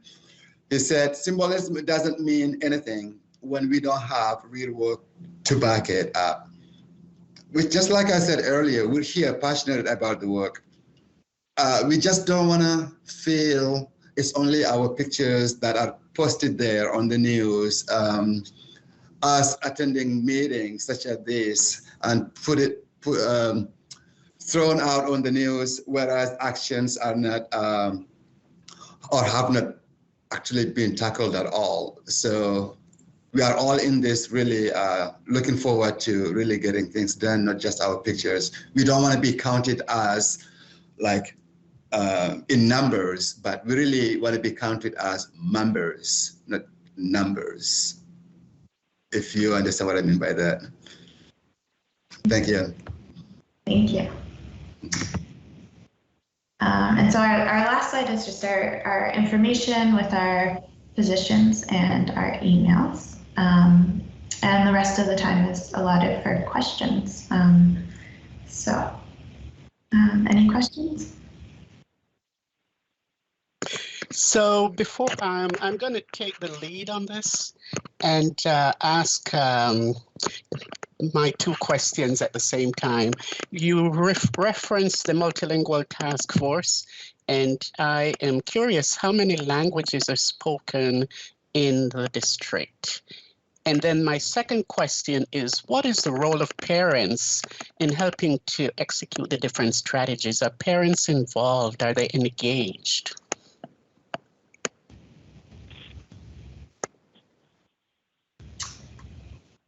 Mohammed? Yeah, I want to jump into this. If we talk about languages, it can be tricky for who define what a language is. As a linguist right here, I would say any written and spoken language is a language. Any language that is not written but only spoken is a dialect. I personally work in this district. I speak 7 languages fluently. I dream in all of them. I think in all of them. English is the 7th language I learned, and I started learning it when I was in high school. I taught English. I taught French.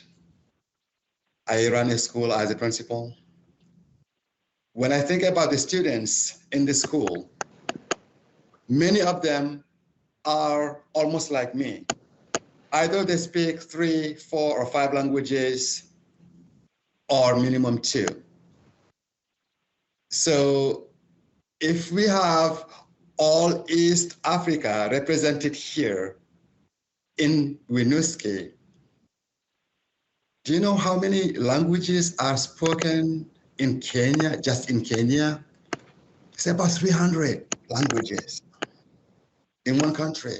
And we have that representation here in Winooski.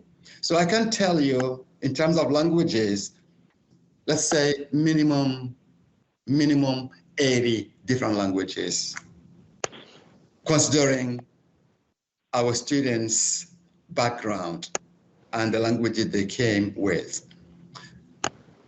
But when we refer to the main languages, we have Spanish spoken here, we have English spoken here, we have Arabic spoken here, we have French spoken here, and some Russian as well.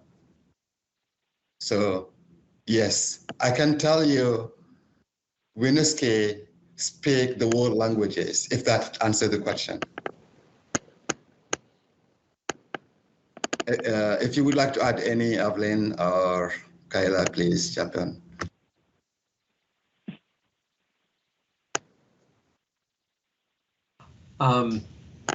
Patrick, unless you have anything else, I'm going to go to Kim Gleason, then I saw Gabrielle Lucci has her hand up, and then Lyle.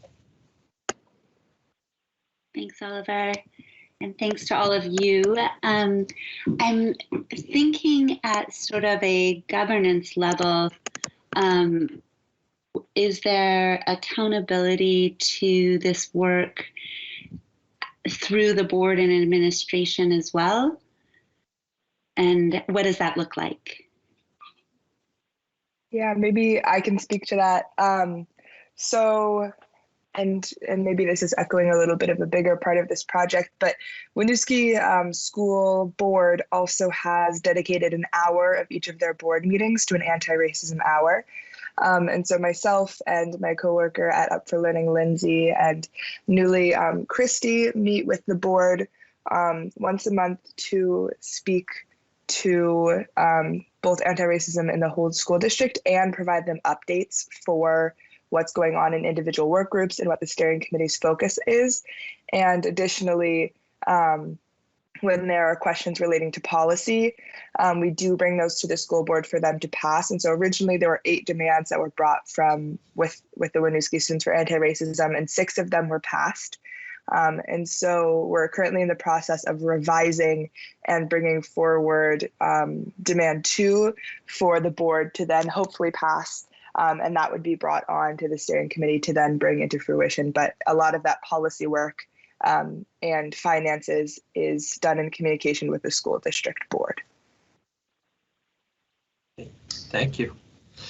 Yeah, I'll also just quickly add that. Sorry, go ahead, Kayla. It's okay. There's one school board member that's on the steering committee. And to Patrick's second question, there are parents that are on both the steering committee and the action demand groups. Excellent. In my new role as well, we have been thinking of creating a focus group that would involve parents and community members. And we already have at least 7 parents who have volunteered to join that focus group, joining in my role. And my role is a grant through Bar Foundation, which I hope it wasn't just like that. I hope there was more into it to make it a long-term goal or project, because this ends at the end of this very school year. Who knows what comes next? But as for covering the expenses of this project, that is it. We are thankful to have that grant through Bar Foundation, but fingers crossed. Looking forward to achieving it, and hopefully that would do it, or looking into more resources to keep it further. Thank you. So I'm going to let Gabrielle and Lyle have the final 2 questions before we move on to our next agenda item. Gabrielle, the floor is yours.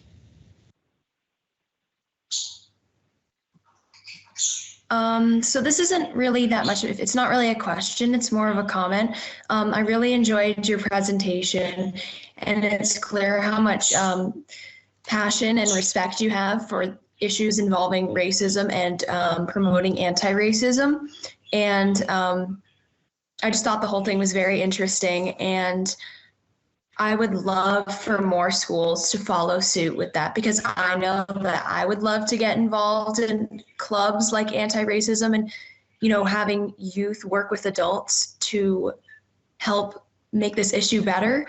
So I hope more schools do what you guys are doing and keep up the great work. Excellent. Thank you, Gabrielle. Lyle. Just as a continuation of what Mohammed said, you answered my question. My concern is that really this is a marathon and not a sprint, and we need to keep doing this and keep doing this and keep doing the work that you're doing. What support, and maybe it's just you coming back periodically to talk to us, but what level of support can we provide to make sure that it is a marathon and that we're in this for the long haul and not just for a short sprint? That's a wonderful question, and I appreciate your comment as well. And is that Lucy, right? I appreciate your comment as well. It's a marathon. We are all in this together. We live in Vermont. Vermont has drastically changed. My first years here, I could work a whole week without seeing a black person. My first years here in Vermont. I've been here for almost 13 years now. Now, wherever you go in Chittenden County, at least if I may say, every minute you will see one, at least, or 2 or 3.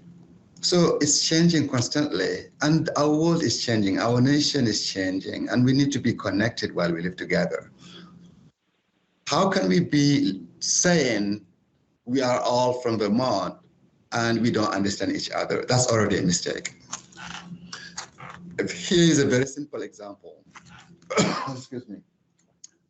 Our state is about to receive about 125 Afghans. And the politicians up there are very excited about it. They are very happy about it. There is a lot of positivity about it. But again, when I think through from my experience living in Vermont, I go, is our population prepared for this? How are the communities prepared for this? We are missing pieces here and there often. Yes, we intend to do the good, but in the good we do, often we miss some details that could be the foundation to succeed in our work. If we all partner together, teach, learn from one another. If we, so I'm hearing some echo. I'm not sure if someone is about to we just muted them. We had somebody on the phone. Yeah, sorry about that. If it's all about our intentions, it should not be about our assumptions. I, Mohammed, speaking right here, I have assumptions like everybody else out there. I love the way I handle my assumptions, but has anyone out there, or does anyone else out there do it the way I do it? Whatever I assume, I always take the time to rethink, ask myself a question. Why am I even thinking about this? That's number one. Why do I waste time thinking about that? I get the answer. If I don't get the answer, if it's about a person, I do my best to reach out to the person, face the person, talk to the person, say, hey, apologies. Do you have a time to talk to me about this? I've been thinking about this. And those are my assumptions. I'm not going to be upfront about it. No hurtful, no gossiping, no talking behind their back. This is what I'm thinking. Is this right? Or it's just in my head? Please help me. No offense.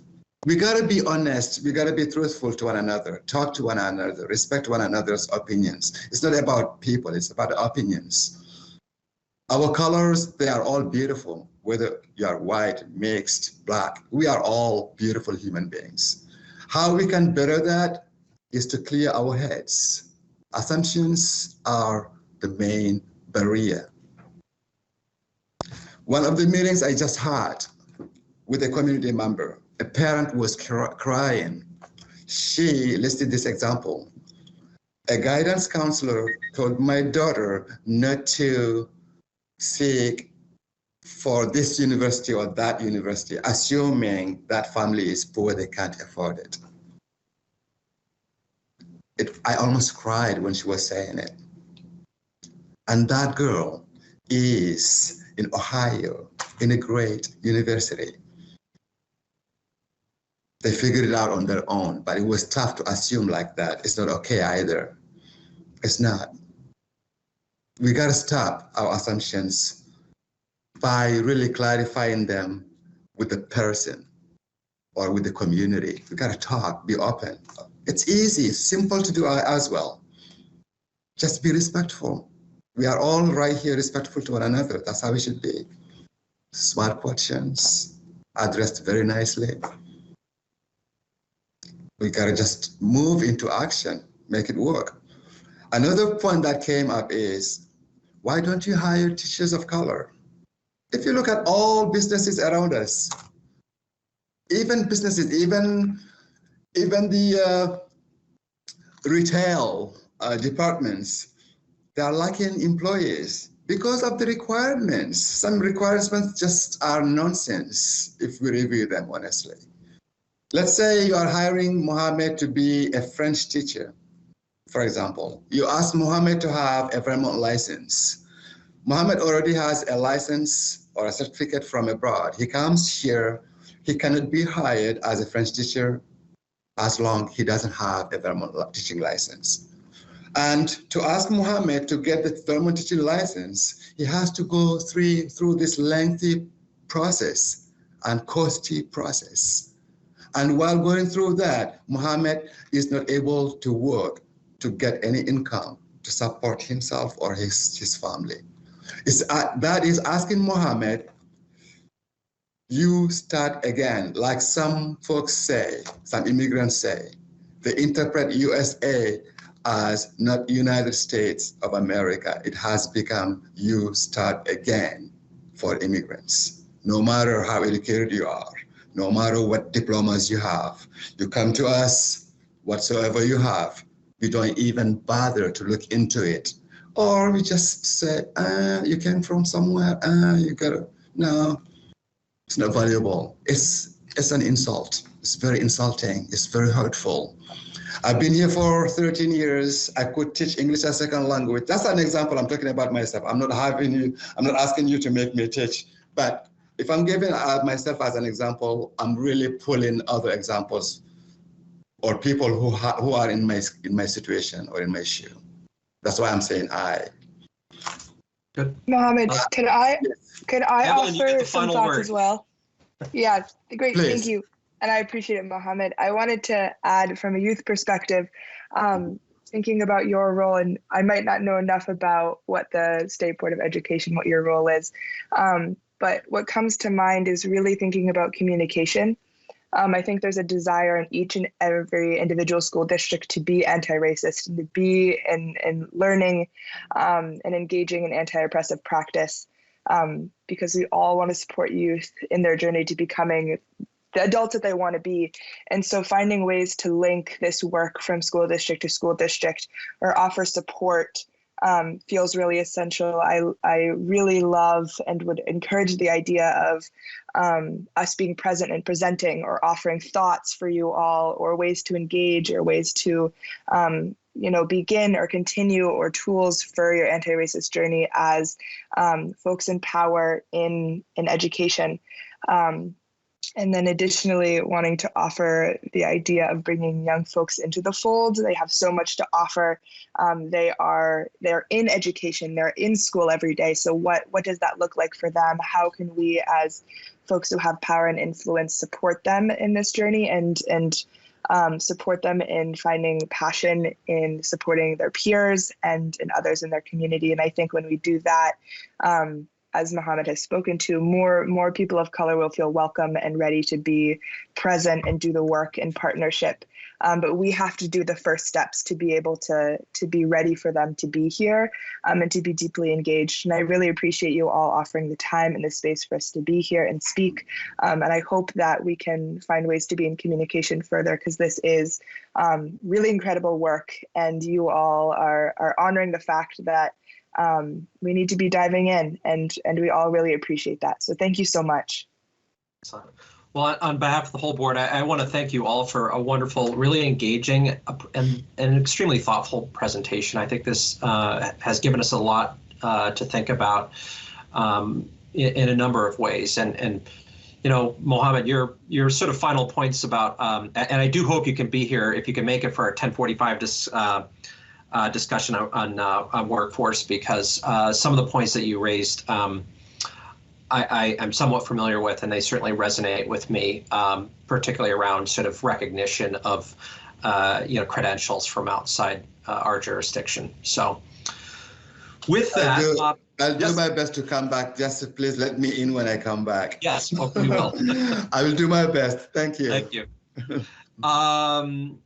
One final comment, Oliver, if I may. I've heard the yes. examples that Mohammed has given about a person who came in who was a dentist from another country but could no longer be a dentist in the United States because that person didn't have the right credential. So it's happening, and we need to work on that.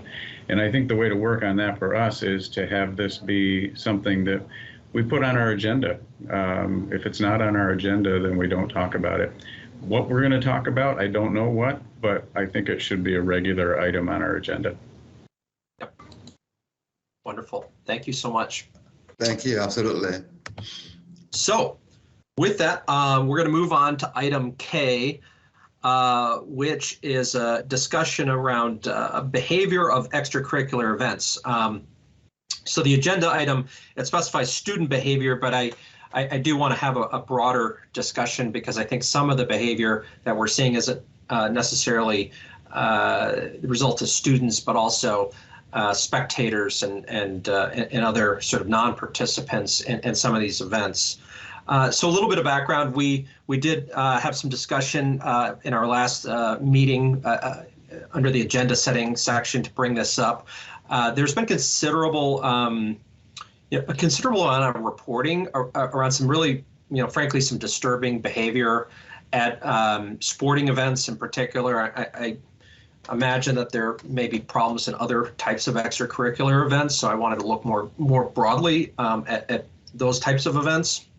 And in particular, I was really alarmed at some of the incidents of racial abuse and also sexual harassment of players from opposing teams and in some cases spectators.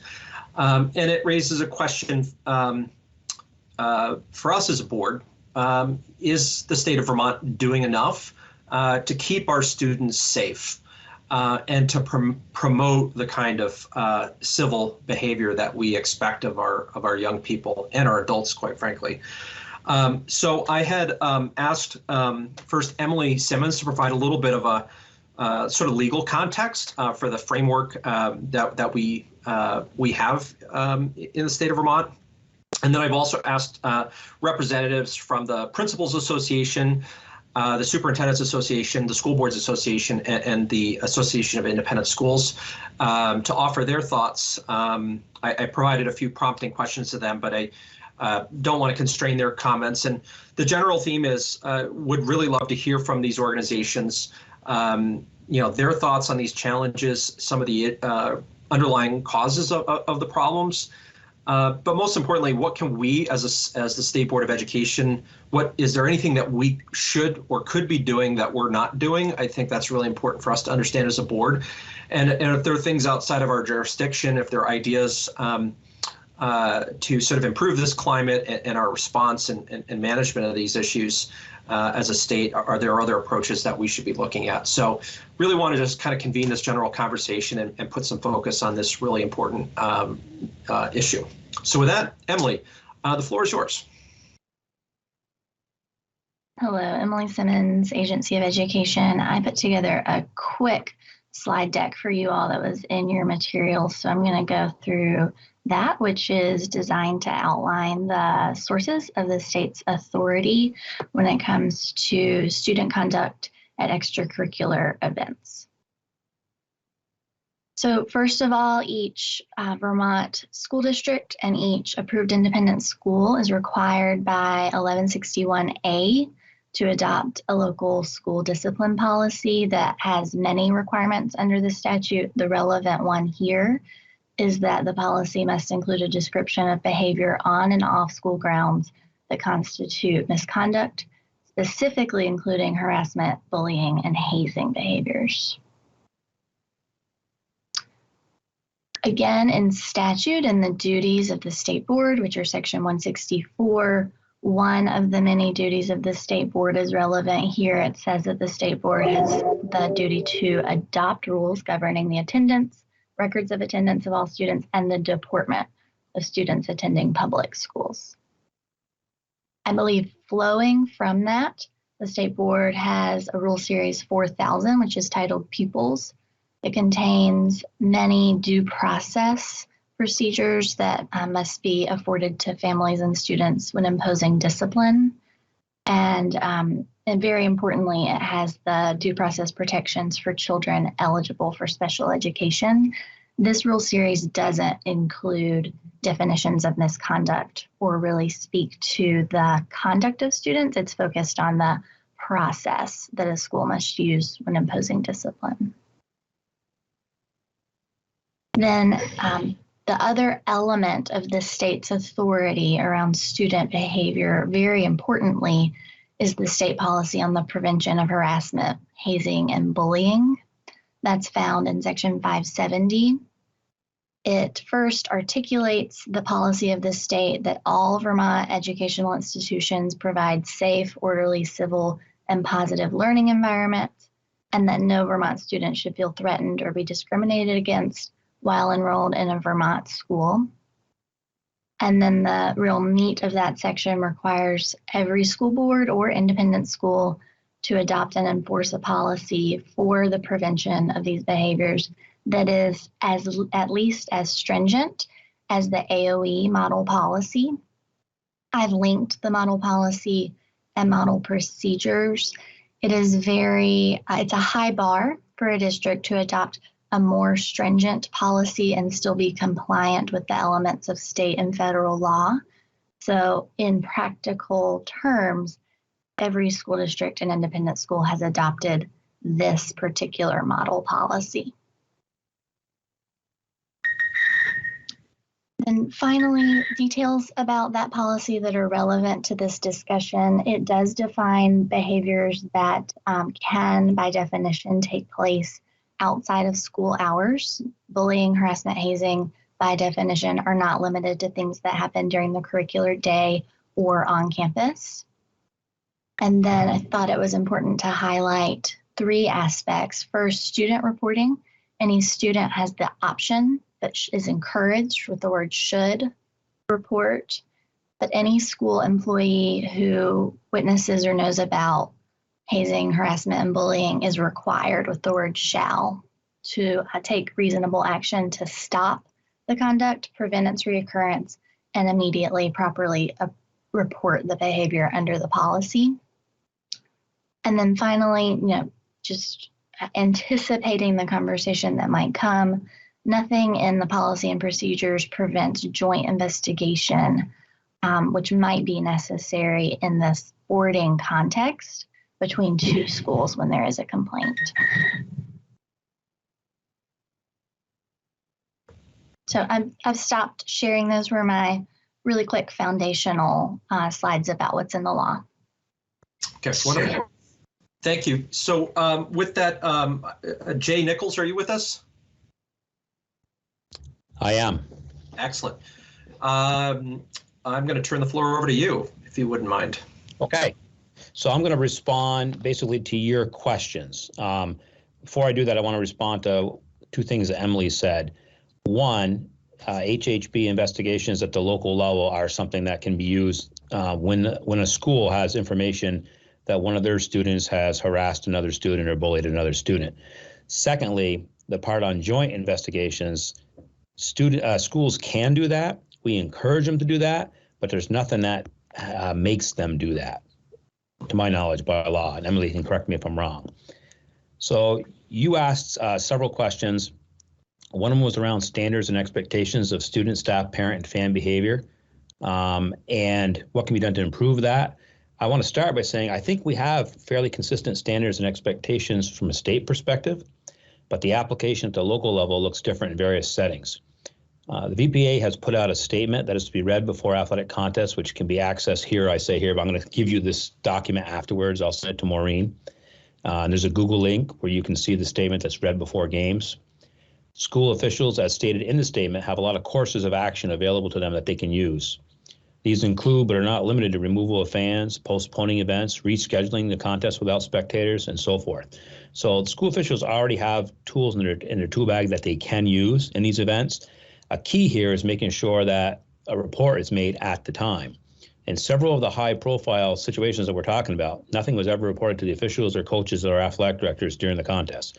It was reported afterwards when all kids were gone home, in one case 5 or 6 days later. Makes it tough to do an investigation when people find out about it, that much later after the fact. You also asked, do schools have the right tools in terms of regulatory to deal with problematic behaviors? And again, I think schools have enough regulatory tools. Schools can remove individuals from events and deny them further access to future events. They've always had that option.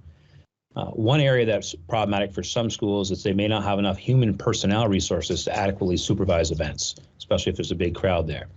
State officials supporting school districts, including the state board, and taking whatever steps they deem necessary to allow extracurricular activities to take place and remove and/or bar individuals from attendance that cannot conduct themselves in an appropriate manner would certainly be helpful. A new twist that the VPA has added on relates to what Emily said about multi-district investigations. We've created a third-party investigative process that school districts can access to investigate an issue that occurs at a sporting event in which there's no clear-cut understanding of what actually transpired. If both schools agree, the third-party investigator will conduct an investigation interviewing all appropriate individuals, and they will issue a report at the conclusion of their investigation that will go to the VPA and the two superintendents involved. And at the conclusion of that, any of those three individuals can take further action. So for example, if any town high school is playing every town high school an event, and there's disagreement about what happened at the event, they can contact us. If both school districts agree, we can set up a third-party investigation. They agree to who the investigator is. That person prepares a report of findings at the end. And if it's determined that, you know, my student at any town high school where I'm the principal did X, Y, Z, I can take disciplinary action against that student based on our own policies. The other school, however, obviously can't. And that's one thing that sometimes bothers people on this. We at the VPA can also take action, but our action is limited to extracurricular activities. We can't suspend a kid from school or anything like that, but we can say, Jay Nichols, the football player that did this, you're now no longer allowed to play in a VPA sport for the rest of the year or for the rest of the season or something along those lines. Any questions about that before I jump into the, maybe I finish this whole section, Oliver, and then open it up? Yeah, let's do that, yep. Okay. So you asked about, are we seeing an increase in harmful behavior or just becoming more aware of the problems? And if the former, do we have any indications what is driving an increase in these problems? So to be quite honest, I don't know if we're seeing an increase in extracurricular events, but we are certainly seeing them in schools overall. I have reports on a pretty much regular basis at the elementary level of students coming into school and using racist and homophobic and sexist language, among other things. We're talking 4 or 5 and 6-year-old kids. They are not learning these words on the sports field, okay? I've always said that schools are a microcosm of society, and they likely always will be. I also think, to your second point, that people are becoming more aware, and our schools are working hard at teaching students to report what they see and stand up for themselves. And we're trying to do that at the state level. No student should be marginalized by anyone else in school or out of school. So we are encouraging students to speak up, and that might be the reason for more reporting, which we feel is a good thing. And then lastly, you asked about tracking complaints and disposition. We set up a new spot on our website where anybody can click on it and share complaints about something that happens between two schools. And when that happens, we can share it with the athletic directors and the administrators, and sometimes become involved ourselves, depending on the degree of what occurred and what the information says. So by doing that, we're allowing any student, any parent to share anything that they want. And then if it seems to have any merit to it, then we share it with the athletic director of the school or schools, and then we go from there. That's pretty much the process that we're using right now. So I'm open to any questions or comments anybody might have about that. So question, correct me if I'm wrong, but I think what you're saying is like the tools are in place, the policies are in place. I think I'm hearing you say we may have an issue with the consistency of application. Did I hear you right? Yeah, I think that's true. More around maybe a consistency in terms of supervision is a better term. Okay. If you don't see something occurring. In terms of application, my experience with principals and ADs is that when something's said like this about one of their students or one of their programs, their first response is embarrassment. And they want to stop it from occurring. And they sometimes can't prove that something occurred. And that's where a third party could come in potentially if both school districts agree. But if one school district says we're not interested, then we don't have the authority to have a third-party investigation. What we can do is say, based on the information shared with us by both schools, this is the decision we're making. But we can't make a decision to take any action against an individual kid other than setting them out. And you mentioned early on, I want to really be clear about this, about parents, spectators. I honestly have more worries about parents and spectators than I do kids. I think kids are going to make mistakes. They make mistakes in schools. Our job is to educate them, to give them an appropriate consequence so that behavior doesn't occur again. That's what education is about. And then to move on from there. With parents and adults, we should have zero tolerance for any of that type of behavior. And sometimes it's hard to approve when you get 700 people in a gymnasium and somebody yells out something. But wherever we see it, we need to quash it and take strong action against those people. There's no place for them in being at these events. These are not sporting events first and foremost. They're educational events first and foremost. Oh, that's great. Any questions from the board? Just want to thank Jay for stepping up, because the VPA really has stepped up to take the reins on this, and I think that has been seen, and it's very, very important. So Jay, thank you. Thank you, Lyle. Kim. Thanks, Jay. And I'm just wondering, you mentioned the tools available to the VPA to prevent students from participating in VPA-sponsored events. Are there, sort of in thinking about a restorative lens, are there any tools in your toolbox that has other methodologies of implications for the actions? Yeah, typically that would be done at the school level because they have the relationship with the kid. It's hard to have a restorative practice with people sitting in Montpelier. So that would be more likely to happen at local level.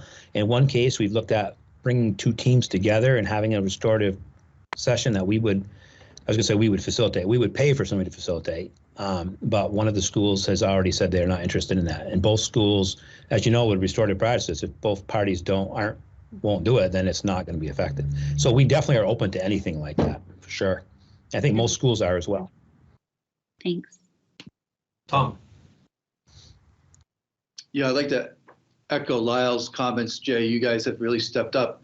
And I heard you say that the inconsistency is in supervision, and especially when there's a large event. I'm wondering if the VPA or if anybody has a standard or guidelines as to how many staff should be present at an event in a case like that.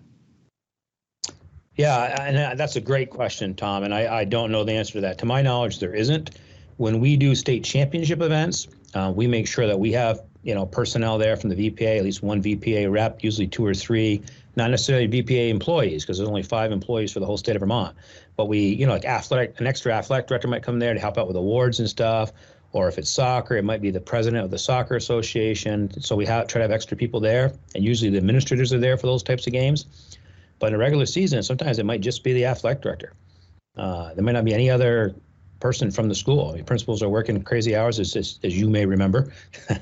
And so it's hard to get people there. But I'm not aware of anything like that. When we use UVM and the Barry Odd, we pay for those places for tournaments, and they have staff that are there. They have a whole bunch of people at UVM and Barry Odd. Schools don't have the opportunity really to do that. And my follow-up is that I know that for the football championship, there was a request for coaches to volunteer and help out in just being administrators at the event. But I'm unsure about what authority I would have had, for example, had I showed up at Rutland in order to facilitate that event, what authority I would have had to curb behavior or to ask somebody to leave the site. So just questions in implementation, I think, is what I'm getting at, that there's room here for maybe more guidance, I think. Yeah, and I don't think you would have any authority. I think your authority would have been to tell Craig Schillinger, the Rutland principal, or Mike Norman, the AD, or whoever the VPA rep was, which was Bob Johnson that day, and they can remove somebody. But you're right. You're not in a position where you can, I can't deputize you. Lyle. Jay, if there's a particular school that is seeing repeat concerns, are there any options with the VPA for sanctions against a particular school? Absolutely. Many years ago, I think even before I was a superintendent, so we're talking a long time ago, there was a very good hockey team in Vermont that was banned for the rest of the season because they had several players that got in fights. And Bob has told me that there have been teams before in other sports in the 19 years he's been here that have not been allowed to be in the playoffs because of reoccurring issues. He doesn't remember any of them doing with racism, but he had some to do with violent behavior, some to do with players being ejected for always arguing with the officials, those types of things. So you do have authority to do that Absolutely. At your discretion. At our discretion, yes. We have a process. The school can appeal it to the Activity Standards Committee, and the Activity Standards Committee, if the Activity Standards Committee says this school's suspended for 3 games, the school could come and plead their case, and the Activity Standards Committee would make the final decision.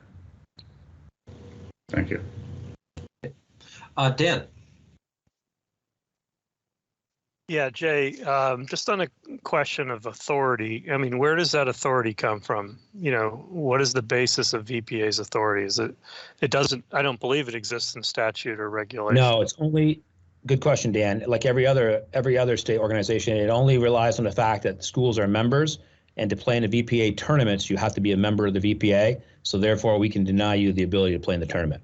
But you're right, it's not set anything that's set in statute. It's something that members agree to by becoming member institutions that participate in sports. And that, just to follow up on that, if I could, the pre-tournament activities, you know, to what extent does VPA get involved in sort of activities pre-tournament from a regulatory perspective or from authority's perspective?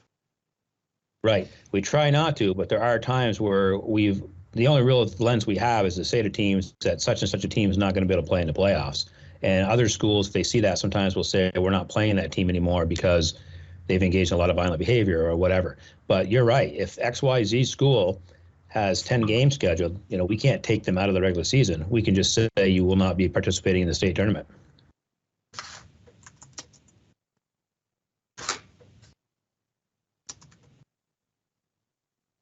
Okay. To then go back, Oliver, to go back to a question we asked at our previous guests, is there something that the State Board of Education could do for you that would be helpful? I think you know, the governor's already done some things for us, and Dan has as well. And I think the more people that are in those authority positions can talk about, you know, schools have the right. It's more about the schools and the VPA. They have the right to remove people. They have the right to expect civil behavior, whether it's at a school board meeting or it's at a band concert or it's at a hockey game. I think the more that leaders can emphasize that this is about the kids and about the right appropriate behavior, and if you can't behave that way, it's a privilege, not a right, and you just won't be allowed to be there. I think the more that can be emphasized at every level, the better. I don't see any state board regulation that would necessarily help on this. If Emily does, and you know, we definitely be willing to discuss that. But I really think it's more about the bully pulpit at this point. Yeah, good. Jeff Francis, you want to? Sure, certainly. Thank you for inviting me. Like others, we have appreciation for the work that VPA has done.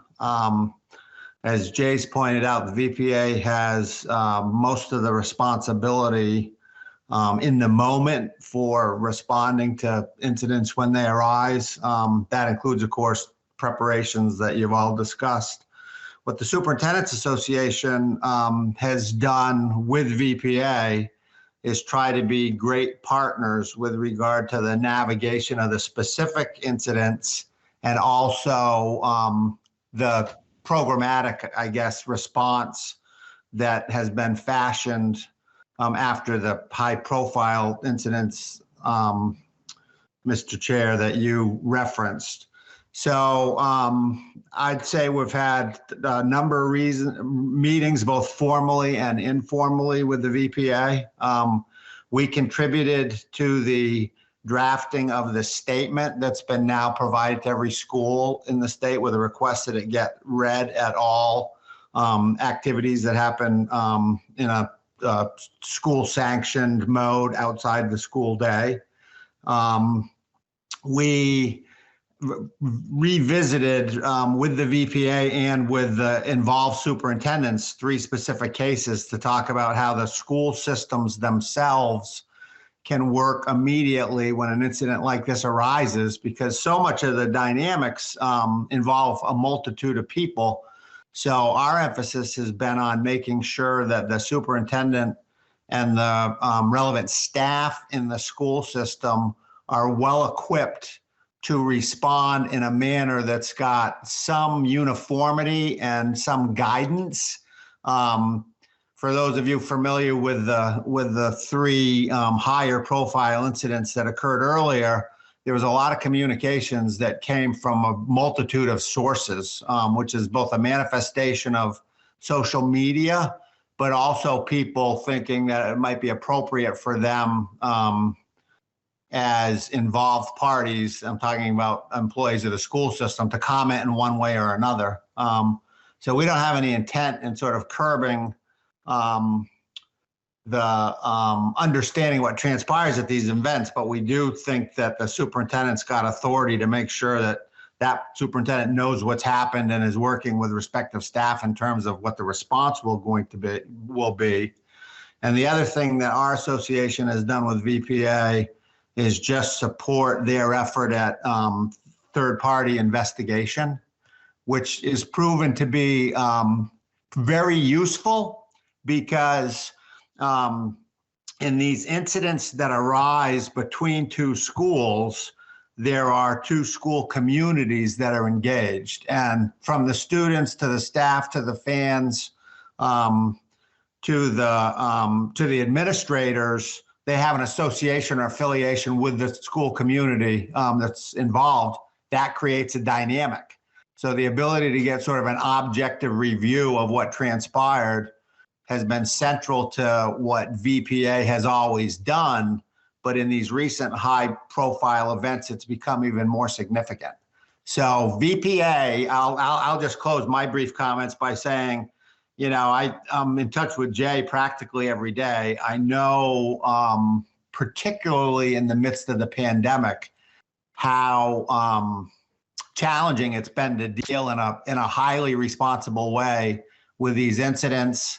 VPA has been criticized by some parties. I think that's just the way things are. But from the vantage point of the Superintendent's Association, we think that the Principals Association has done a good job and we want to support them in that work. So those are my comments on this. Okay, excellent. Thanks, Jeff.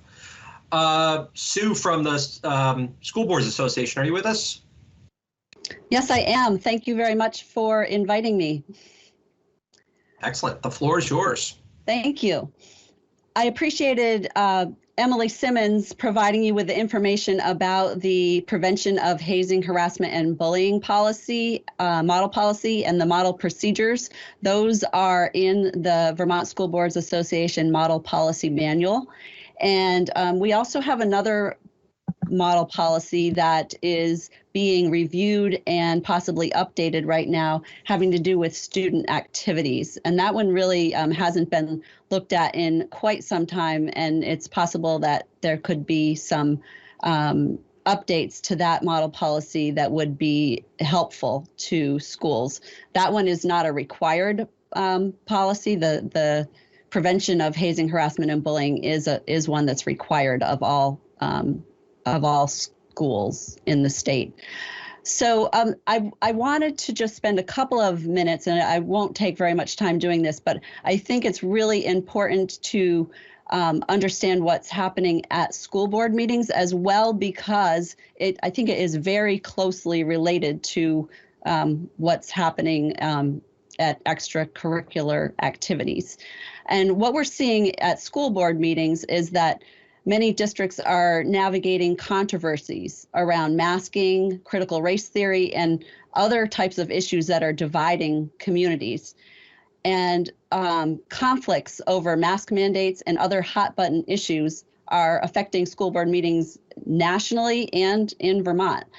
As you all know, school boards are the connection between communities and schools, and so engaging the community is really an essential part of their work. However, lately, receiving that community input has really been a challenge. We have situations where community members are refusing to wear masks in a school, and you know, almost every school in the state is requiring that masks are worn in the building. So community members are refusing to wear masks, and on more than one occasion has rendered a school board unable to hold a duly warned meeting. And public comment periods have become very difficult to manage at times, straying significantly from the type of civil discourse that school boards strive to model for their students and their communities. And really, no matter where you stand on the issues, if board meetings aren't inclusive and safe, then they can't be productive, and it does a disservice to the students.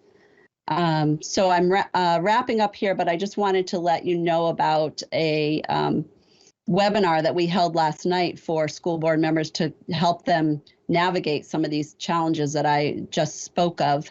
And that webinar covered the First Amendment and public comment, how to structure the public comment period, rules to put in place that meet the requirements of open meeting law, how to set expectations for decorum at school board meetings, how to de-escalate contentious situations, and how to build community consensus around an issue. And we were really fortunate to have a panel of state legal, educational, behavioral, and public safety experts last night to talk to school board members about this. And so I do think it's the need for this type of resource for school board members is indicative of the current challenges that we're facing really as a society, and we're seeing those show up in a number of different places.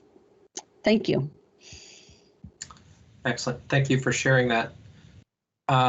Any board members, any questions for Sue? Oh, Jennifer. Well, and I don't know if any of you would have the answer to this, but I'm just curious. I mean, it does seem like there's an uptick, although, maybe that's just because there's greater awareness. But I'm wondering if you're seeing trends as to underlying causes behind the behavior, whether it's pandemic related or, race. I'm just curious to know, can you tell where this is coming from? I take it that's a question for all of our panelists. So Jeff, Jay, Sue, any thoughts? Well, I don't necessarily have any, data or research, but it appears, I think, to be coming at least partially from an increased level of anxiety.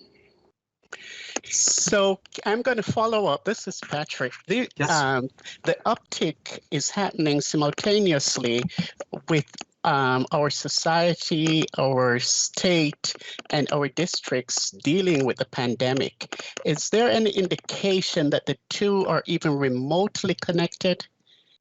Is it that people are stressed, people are frustrated, and this is a way to take out the frustration? Because we haven't seen this level of divisiveness, where things should be civil, going to school boards and having civil discourse. I mean, this is something that's very new. And I don't know if there are national or regional studies that indicate where this is coming from. And again, at athletic events, at school sports, this is a place where people would go and enjoy themselves and cheer for their individual teams. And now it's at a level of, violence. What is causing this? There must be a driving factor behind all of this. And so now that this has started, it's not going to end today or tomorrow. It's going to be replicated more and more at events and at meetings. And so these can only be addressed if we identify the root causes of all of this. So Jay, did you want to respond to that? I see your hand is up.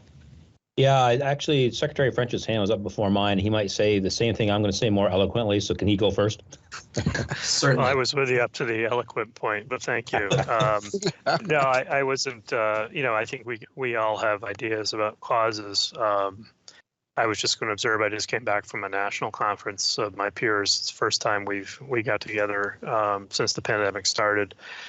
And this is the Council of Chief State School Officers, which, typically with the election of a new president of the organization, sort of major policy framework is announced and outlined. And interestingly, this topic of divisiveness and conflict is becoming the major focus. So I would just say it's not unique to Vermont, to Sue's point. This is a trend that's being observed across the country. Certainly the pandemic features prominently in the thinking around that and the anxiety created by it. But it is unfortunately a very common theme across all states at the moment. Thank you. So, Milmore, I want to make sure we give you an opportunity to speak on behalf of the Independent Schools Association on this this topic, and then we'll take some final questions and comments before we move on to our next agenda item. Thank you, Mr. Chairman. Good morning, everybody. I've been in touch with several of the schools that have interscholastic competitions or events, and I'm getting no reports from the independent schools community of ugly events happening. So fingers crossed, I hope we can stay that way. You asked about standards. I've reminded all schools about the legal requirement that they have a hazing, harassment, and bullying prevention policy. And any school that is engaged in interscholastic competition is a member of the Principals Association, so it's subject to their requirements and sanctions if there are problems. So that's the general picture that we're seeing. I was interested to hear, I think it was Jay who said that there's noted an increase in racist and homophobic language, even down to the low elementary level in schools. I've not been in touch with the independent elementary schools about this, so that's something I will follow up on and see if that is becoming a developing problem as well. That's what I have for now. Thanks. So board members, any final questions or comments for our panelists on this topic before we move on to the next one? Dan, your hand is still up.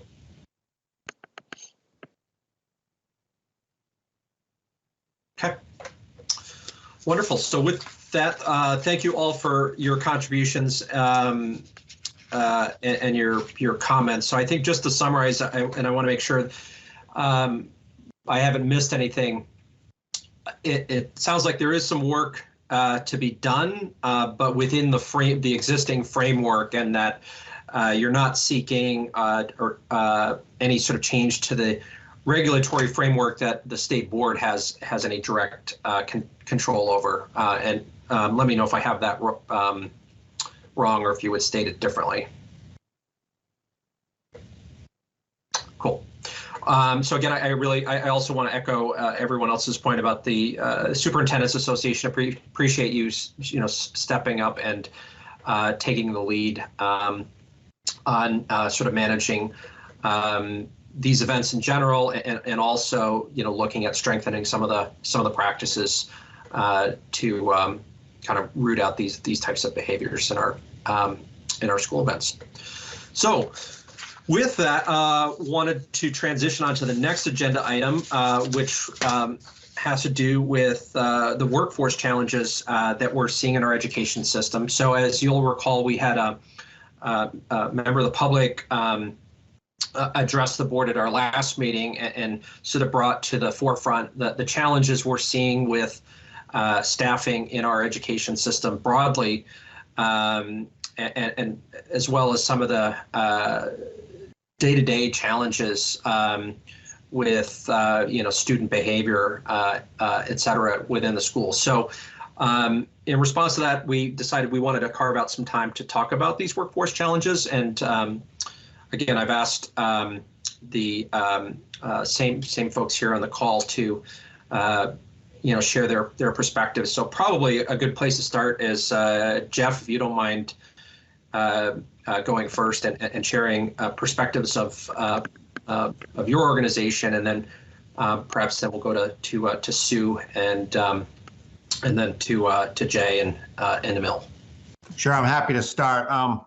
I think that Jay Nichols will be very useful in this conversation, because a lot of the staff shortages manifest themselves in challenges in the building operations, which the principals are very keenly aware of. I mentioned that I talk to Jay daily, and not a day goes by that we don't talk about the manifestations of the pandemic.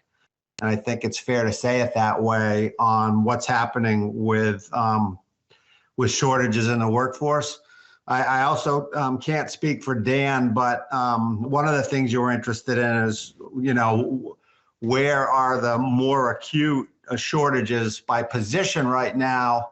And I think that the AOE may have data around that, perhaps not, but in a more normal environment, right? So there's two ways of looking at this. What in normal circumstances in Vermont would we be facing in terms of hard to fill positions? And what are the conditions that have been created by the pandemic and how they contribute to workforce shortages? And based on the information that I hear from superintendents, the shortages in all positions right now are acute. They manifest themselves differently. I also considered surveying superintendents in advance of this meeting to see what they had to say with specificity on this topic. But I chose not to, and that is an indication. So I'm in such close contact with superintendents. When I make a decision not to poll them on a question, that in and of itself is reflective of what it is they're challenged by. So I've made a conscious decision to be even more pragmatic, I guess, and protective of their time right now than I have ever been before, because they're just dealing with a set of circumstances that, as you all know, is unprecedented for all of us, including superintendents. What I hear is that all positions are challenged, particularly the support staff positions in every regard: custodians, bus drivers, paraeducators, cafeteria workers, and so on and so forth. And that for teachers and administrators, the burdens that are placed on them in terms of having to fill and cover for positions that are not in the school systems adds to the stress and anxiety. I had a conversation with a superintendent yesterday after talking with several superintendents about these challenges. And I said, I wish that I myself personally could think of something more that I could do. And the superintendent said to me, if you can figure out a way to end the pandemic, that would go a long way toward addressing these issues. That'd be great, Jeff. I look forward to your. Yeah. I mean, but that person was correct, right? Because so much of what's transpiring right now, in terms of what I hear from superintendents about alleviating the burden, nobody has any immediate measures that can be taken, short-term measures to address the shortages that we see. From a policy perspective, there are three that do get talked about. And I think Jay will talk about one, right? So there's a discussion that has been put on the table by the Principals Association about relaxing the law around the ability for folks who have retired to come back to work. So right now, it's not advantageous for folks who are in the retirement system and who have retired to come back on a short-term basis to assist. Jay's developed a proposal which he can talk about. I think that proposal has merit. That's the first. The second one is that's discussed is to basically not send signals to the workforce that the pension fund issue is either not going to be resolved or not be resolved in their favor. I don't have firsthand knowledge of this, but superintendents do share with me that folks who are close to retirement or who may be working in proximity to states that have better retirement systems are really keeping an eye on what their opportunities are vis-a-vis what they may see somewhere else. And, I know at least one superintendent, and I imagine there are more, who are sort of looking at what's happening with the pension fund in terms of their own tenure in their position And that's my client base, superintendents. I would imagine educators in general are very aware of what's happening with the pension fund deliberations. And then the third one, which all of the associations have voiced, is that the General Assembly should take a break from substantive new initiatives that are going to result in increased burdens on school districts, really at any level. And as somebody who has worked with the General Assembly, during the entirety of my tenure with the Superintendent's Association, which now exceeds 2 decades, it's very difficult for legislators to put the brake on initiatives that they consider to be useful or popular or purposeful from their perspective. Sue Siglowski and I were talking yesterday about the plethora of legislation that was passed in the 2021 session. That was probably more substantive than any single year session in my memory.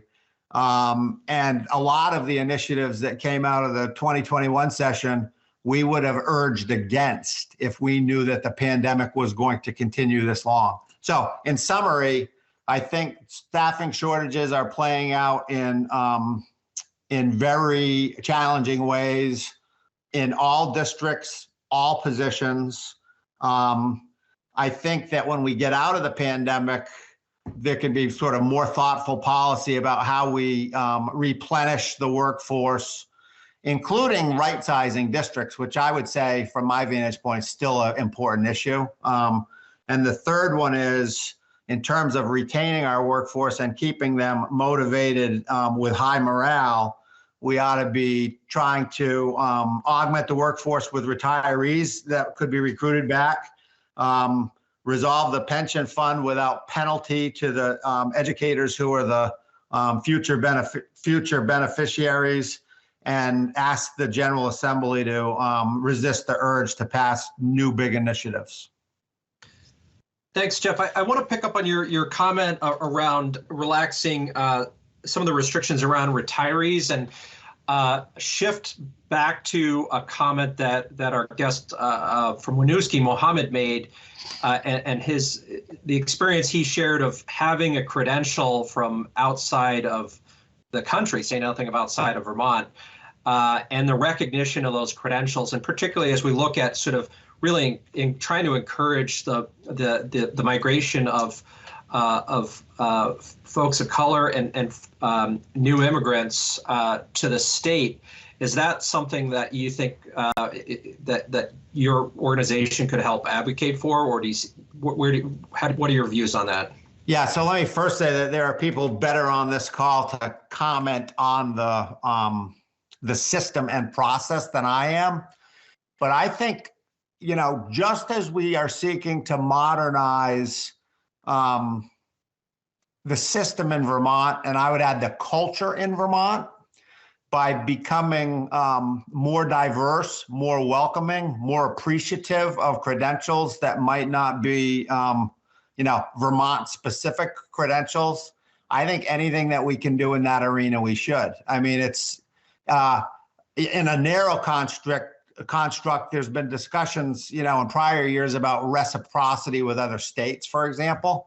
So, Vermont, I think, is a special place. It considers itself a special place. And I think we could become more special if we were more open, welcoming, and accommodating to folks who would benefit the system. So yes, I haven't checked with anybody on that, Chair Olson, but I think that the sentiments that I'm reflecting in that you just articulated are ones that we would support for sure. Okay, thank you. Jay, I think Jeff's teed that one up well for you. Yeah, good job, Jeff. So I'm going to go through the questions that you sent, Oliver.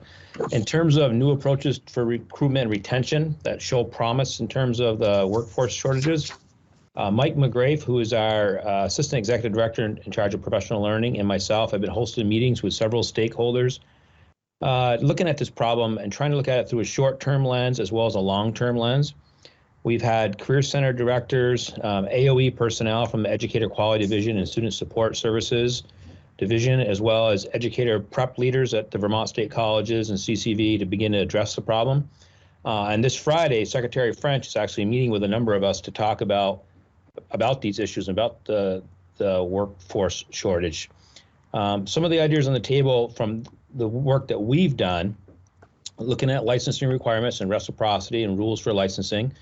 I think that Jason Gingold, and who's the Career Center Director at Burlington High School, and Mike are going to be actually going to the Standards Board. I think, I don't know if it's Patrick Halliday or Chris Gase or somebody's trying to set that up to talk to them about that. We're also looking at getting our CTE programs to develop pathways for future teachers. Back when I was in school, and I don't know the rest of it, used to be Future Teachers of America. It was a program like FFA and FBLA and all those things, and they don't really have that anymore. So trying to get a pipeline to attract some of our top students to think about education as a career path. Right now, people are discouraged and don't seem to be going into education, so that's something we're worried about.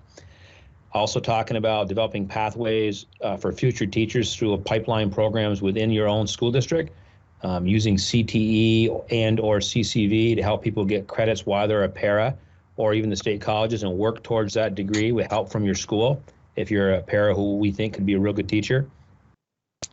Also talking about providing affordable programs with the colleges of education so they partner with the local school districts to help people develop those skills. In terms of recruitment and retention, things don't look great. Nationally and in Vermont, less teachers are coming into the field. More teachers are leaving the field earlier.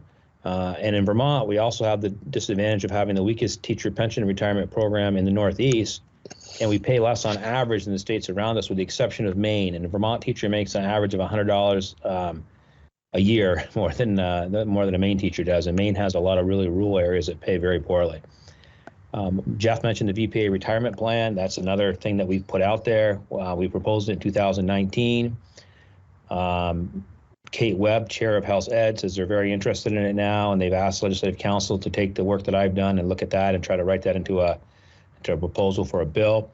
Essentially, what would happen is that if you were fully retired and were fully vested in retirement, if you came out of retirement to serve for 1 year in a hard-to-staff position, as dictated by the superintendent and the Agency of Education, then you'd still be able to get your retirement while doing that. You'd have to pay into retirement just like a new teacher would at that same rate. So there's no loss to the retirement system. In fact, it should bring in some more money, but it would allow us to access teachers who have retired in the last little while that are still very talented individuals, but aren't willing to give up their retirement to come back and help us out in a crisis. And the example I'll give you is a principal who's subbing this year. There's a principal out on maternity leave.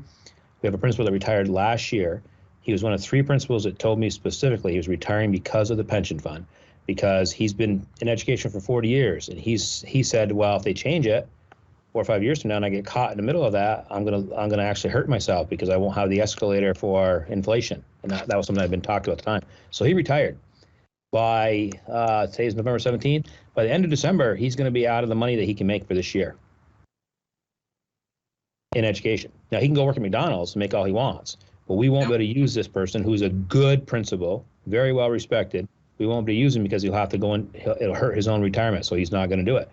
And that's one less person. When a superintendent calls me begging for help, it's one less person I can call to say, hey, would you be willing to come out of retirement to do this? If we had a system where people could come out and actually keep their retirement and just fill out emergency areas, and not just principals, I'm talking for any position in the teacher retirement system. The second question you asked was about specializations that are seeing the most acute challenges. I love this question. I've been answering this for almost 20 years. And this year I can say it's everything.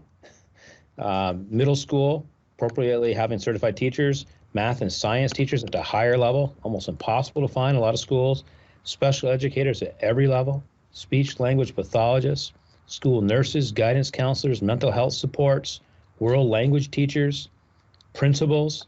We have schools that'll have 2 or 3 people applying for principalships, and even elementary teaching positions in some parts of the state. When I was superintendent of Essex Town, we had a 3rd grade position open. We had over 300 candidates. Places like that now get 40 or 50 candidates. And in the rural areas, you might only get 1 or 2, and they might not even be licensed. And then all the support personnel, paras, bus drivers, cooks, custodians. Part of it's COVID, part of it's the economy. You can get a job doing something else for a lot more money than you can being a para, and so some people have just left those positions to take better paying positions. You also asked about the licensure credentialing requirements and what impact that might have.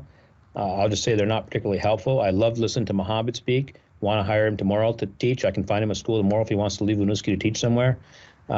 We need to make sure we have a baseline so that appropriate qualified individuals are teaching our children. I think if a person has a license in another state or another country, we should lean into that, let them teach, but give them, here are the things you need to do during that time. Here's how we're going to help you. It can't be a financial burden. We need to step up as a state and help these people. Otherwise, we're not going to diversify our workforce. We're not going to fill these needed positions. Right now, we have situations where substitute teachers are covering classes. So I might have a sub covering PE class for 20 days, then I get a different sub to cover for 30 days, and a different sub. That's not good for the kids. Much better off to have somebody who really understands how to teach physical education, even if they don't have a current Vermont license. One good example, in a former district where I was superintendent, one of the high schools could not find a PE teacher this year. So they finally talked to a person out of retirement. I just found out about this yesterday. She retired when I was the superintendent there in my second or third year. The person hasn't been a teacher in a decade and a half. She's now their PE teacher. Wow. That's the situation that we're facing right now. And other than that, I'll take any questions, but it's definitely a crisis. And as Jeff Francis said, it's not anybody's fault, but we all need to work together if we're going to resolve this in a way that helps our kids for the future. Okay, this is Patrick, and I'd love to follow up. Go for it, Patrick. So two quick things. Many years ago, New York State had a similar issue, and they brought in a number of teachers on contract from the Caribbean and Central America to fill those positions, and that significantly helped. In terms of our own state of Vermont, so 4 years ago, I brought the issue of immigrants who had credentials from their home countries. I had this meeting in Montpelier. Annie Noonan was there, Joan Goldstein was there, representatives from a lot of nonprofits here in Burlington and Chittenden County were there. That resulted in a study, and as of today, OPR, Office of Professional Regulation, is still struggling to assess these credentials. There were lawyers, doctors, teachers, nurses who have dealt with pandemics in their home countries that could be working here in Vermont. They can't because their credentials aren't valued or worth. And so that's something that needs to be looked into. There's several there. A good number for immigrants have education. They work as teachers. Actually, there's one person here who has significant credentials in her home country and finished a PhD at UVM. But she cannot find a job because of her ethnicity. And all she's had so far is promises. So there is a lot more to be done along this area. So Jeff, if I were to go back to you and your comment to the legislature, please do no more, no big initiatives. Would you consider amending that position to look for maybe perhaps some an initiative to provide greater flexibility with our licensure system?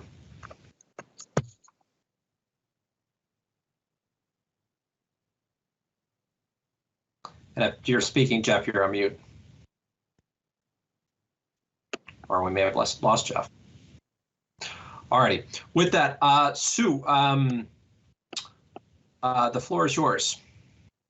Okay, thank you. One of the results of going last is that they covered most of what I would have said, and I can just say that it is really a critical situation and that the VSBA is in alignment with the points that have been made by Jeff Francis and Jay Nichols and with the ideas that they put forth.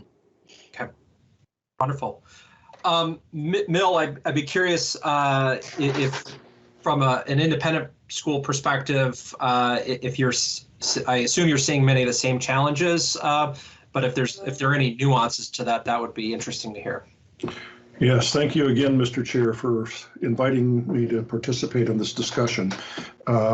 Indeed, the shortages that Jeff and others have spoken of do exist in the independent schools community as well, but there's a particularly acute area that I've already testified about to the House Education Committee just recently, and that is amongst the 33 therapeutic schools that educate students whose disabilities are so severe that they cannot be cared for properly in a general education school setting.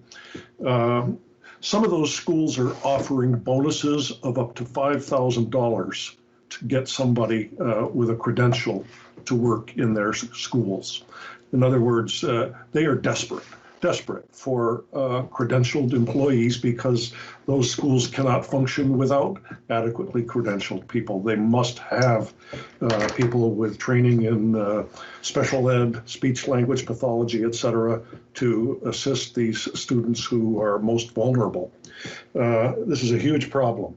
More generally, we're dealing with what has been characterized in the national media as the Great Resignation, where people are deciding that it's a buyer's market, or I'm sorry, a seller's market for labor. So many independent schools, especially the therapeutic schools, are telling me that they are losing hourly employees to other private sector employers who can quickly raise wages by several dollars an hour to make it attractive for them to drop their jobs with the schools and go do something else. And so that's a huge problem because those are people who are things like administrative assistants, behavioral interventionists, and so forth that support the credentialed professionals in those schools. All of those schools also operate on a very, very narrow margin. They are, of course, all nonprofits, and their budget and therefore their per student rate, which is billed to the LEAs, is all reviewed by the Agency of Education and is approved. Every time they want to change their budget, they have to seek reapproval. Historically, they have operated with lower wages and lower salaries than are paid in the public schools. Their margins are extremely tight. I've been encouraging these schools for several years to try to bring their wage levels and salary levels up to par so that they would be competitive. And I think there's been some slow movement in that direction, but now they're really constricted. And of course, they're going to face having to get reapproved if they're submitting new budgets this year. Incidentally, the deadline for the latest round of budgets was November 15th, 2 days ago. So I don't know how many schools are seeking new budgets going forward. So Mill, I want to pick up on the point about the staffing shortages in the therapeutic schools, and I'm really curious from your perspective and also from Jeff and Jay, whether this is translating into delays with placing students into these therapeutic schools. Yes, it is. Several therapeutic schools have already told me they have, because they cannot operate at full capacity owing to shortages of personnel, excuse me, they have had to turn away some referrals from LEAs. Jay, any thoughts on that? Yeah, my thoughts on it is Mill's exactly right. A lot of principals are saying they have kids that are a little out of control or a lot out of control that need more than what the school can offer, and there's nothing really available to them. It's always an issue. We also have more need than we can fill, but much more so this year because of the issues that Mill's already articulated. Okay. Tom Lovett, you have a question.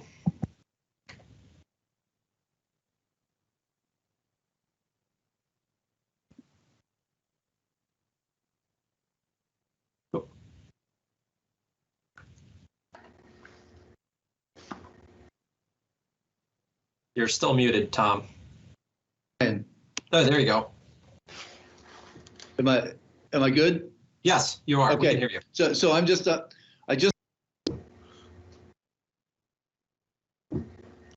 Oop, now we can't hear you. I think you might have a connection issue. Maybe if you turn your video off.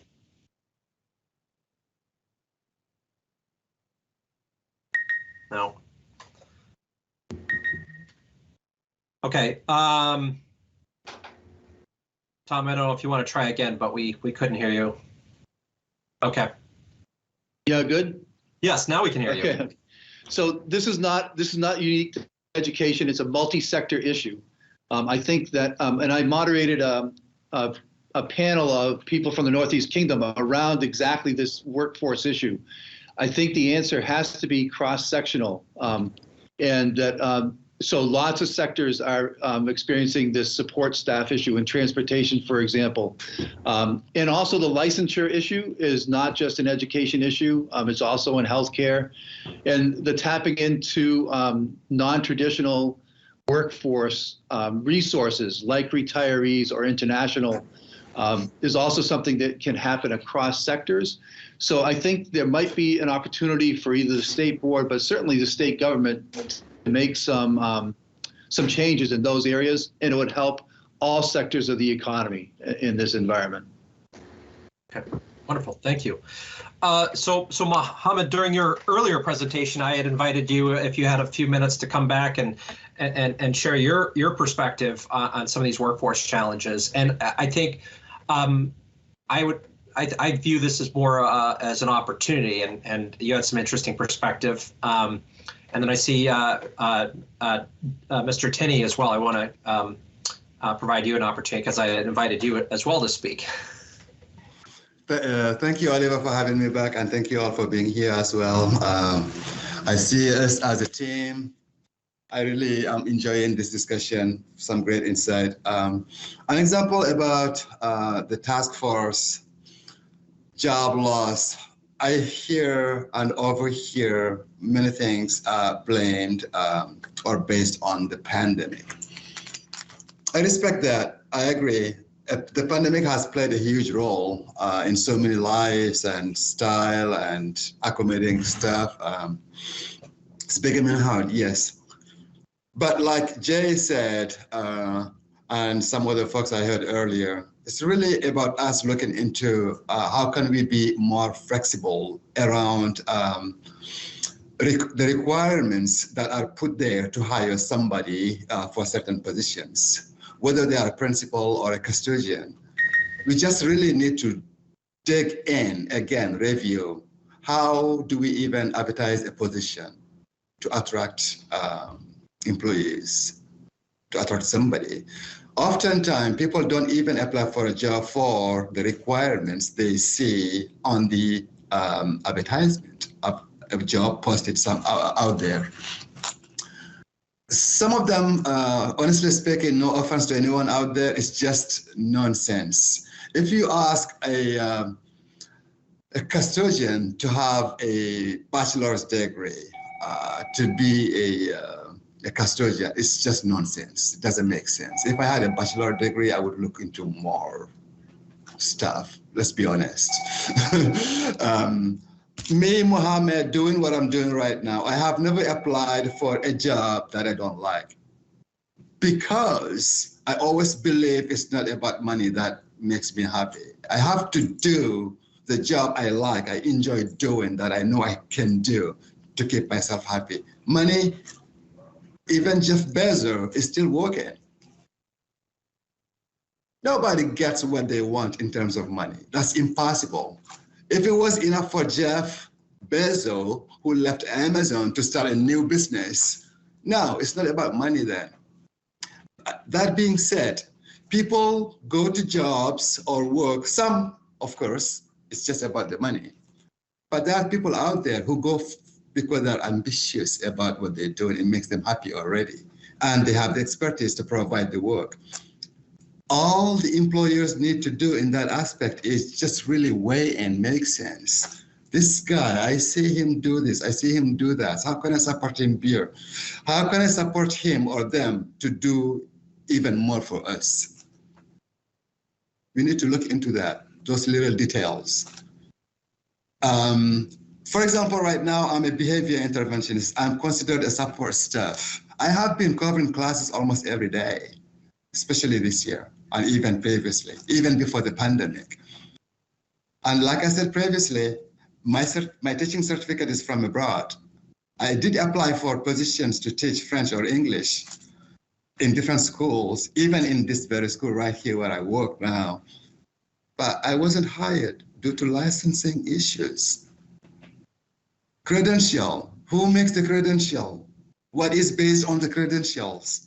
How can we compare them to credentials from abroad? How can you just say someone from Russia cannot teach here with their license? We need to rethink about that, really. I really advise us to rethink about that, to attract other people. Substitute teachers are paid not very much money. Most of the time, they don't have any benefits to do the job. I, as a support staff, even when I left the meeting earlier, I had to go cover a class. That's a very tangible example. I had to leave this meeting to go cover a class. And I've been doing this daily, whereas I am not a Vermont licensed teacher, but I am allowed to cover classes when teachers are out. When we think about equity in education, why don't we think about this as an example?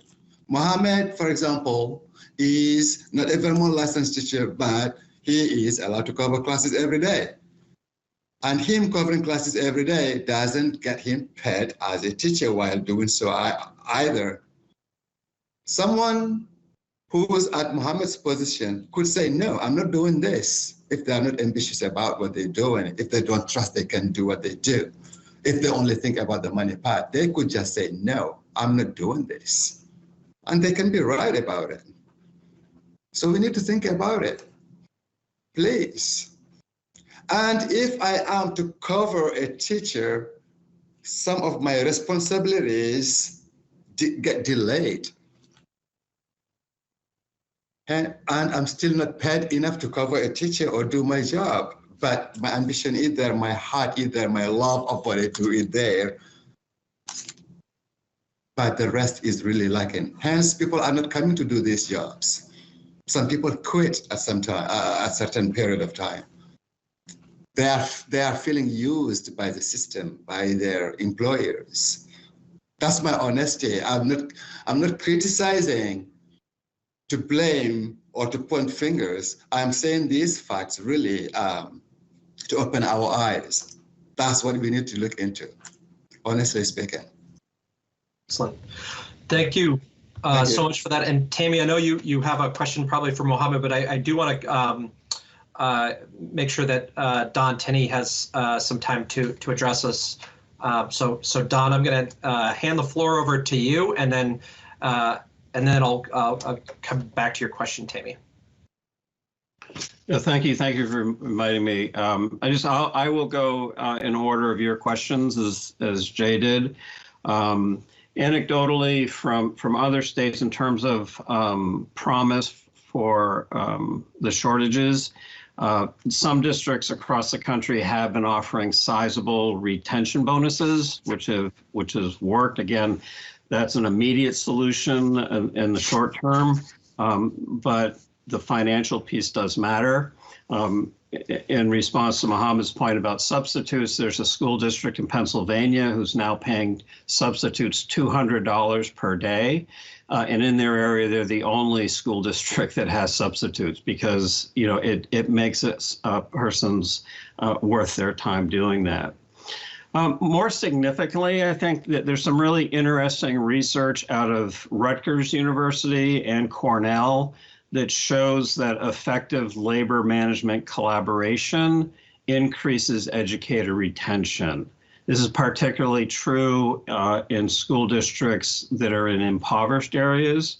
So when educators feel respected and know that they are part of the decision-making process and are seen as equal partners, they tend to stay in their position. So I think we need to continue to look at labor management collaboration systems and add that to our infrastructure. In talking with some of our members, they're very clear that if we expect educators to remain in the classroom, we have to figure out a way to take some tasks and responsibilities off their plates. Their jobs have become impossible with the various initiatives and directives that have been issued over recent years. The pressure this year on educators to, quote, get kids caught up has been unbearable for some. They're already dreading the preparation and the administration of SBAC testing. So I think we need to continue to look at standardized testing and the pressures that come on our teachers regarding SBAC. We absolutely must continue to address the emotional well-being of our students, especially those who have endured adverse childhood experiences. And as Jay and others addressed in the extracurricular activities question, we're seeing these behaviors which are intolerable. One area that could be very valuable to retain educators and perhaps attract new educators is to provide some form of student loan forgiveness with a commitment to stay in the classroom. I know that would require most likely some federal involvement, but it would be a truly effective incentive to retain educators who are committed to staying. In all of our conversations about retaining educators, childcare has come up in the conversations. This is, of course, especially true for our younger teachers, many who are considering leaving because the childcare is limited or too expensive. As I'm sure you're aware, the Build Back Better legislation would go a long way in improving the childcare situation. And this is, of course, across all enterprises in our nation, the need for quality childcare for our educators. In terms of the specializations, we're seeing acute changes, as Jay and Jeff and Sue have pointed out. It is in every area. Our members, however, are really concerned around special educators, because when the special educators are not there, the case managers are not there, that our members end up trying to fill in the gaps there, and they're concerned that the needs of special needs students are not being met. So that is a critical area. This is particularly important for paraeducators. Another specialty, and you all know this, is the school nurses. School nurses are completely overwhelmed at this point and really need support. And of course, that area, because they can go off to work in a hospital or other settings, it's going to be very difficult to retain them. Addressing the next question around current licensure and credentialing requirements, I think we've had an interesting conversation this morning. And I think that some of our members have pointed out that there are a number of immigrants who are having difficulty transferring their credentials, as Mohammed pointed out. I think we do have to look at that. We also have, and I think Jay spoke to this, we have a large number of ESP, support personnel, who are eager to find a pathway to teaching. And really, those folks need to be honored for their experience and treated perhaps differently than someone who's coming in from the outside. So if there's a way to have some credit for the work they've already done. I would remind you, though, that all teaching credentials, all teacher licensure is under the jurisdiction of the Vermont Standards Board for Professional Educators. So as former chair of that board, I suggest that perhaps in the future, it might be good to have a joint meeting between this board and that board to take on this important issue because it does incorporate more than just licensure, but I think the standards board needs to be the ones addressing the licensure issues. And so perhaps after we meet as a task force with Secretary French, there may be some specific ideas and questions that could be addressed by the two bodies. And those are all the prepared remarks I have. I'm happy to answer any questions. So thank you. That's great. I appreciate that. And I think your suggestion for a joint meeting is a good one. This has been a great conversation. And I know we're pressed for time. I've taken the liberty of eating into our break time because I thought it was such a rich discussion. And I think Tammy suggested, and Tom sort of concurs, that we should continue this conversation. It's a really important topic. And Don, I like your suggestion of looking to do it jointly with the standards board, because I look at this through the lens of opportunity. We clearly have a workforce shortage, but I think we have some really interesting opportunities that are worth exploring. So any questions or comments for Don before we move on to our next agenda item? No. Okay. Wonderful. So with that, next on our agenda was item M, which is a presentation from Deputy Secretary Heather Bouchey on social emotional learning. And again, this we as a board had some discussion prompted by feedback from Mr. Tinney in our last meeting around some of the challenges educators are seeing in the building, and wanted to hear more from the agency on what we're doing with social emotional learning in the schools. So Heather, the floor is yours. Great. Thank you, Chair Olson. Good morning, I believe still everyone. It's nice to be here. For the record, Heather Bouchey, Deputy Secretary for Education. I've prepared, as I think you saw, a PowerPoint, so I'm going to just jump right into that, if that's okay. It always takes me a moment. Great. Can everyone see that? Yep. Perfect. So I thought I would frame this by talking a little bit about education recovery and how our work on SEL, which stands for social emotional learning for folks who don't know that already, fits in with that.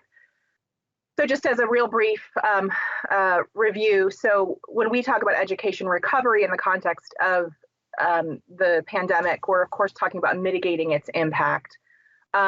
As you may recall, we had required education recovery planning at the local level to focus around 3 key domains, one of which is mental health and well-being, which social emotional learning fits very squarely within, and the other 2 being student engagement, family engagement. The flip of that, of course, is truancy, and then always, of course, academic success and achievement. So just as a review for folks.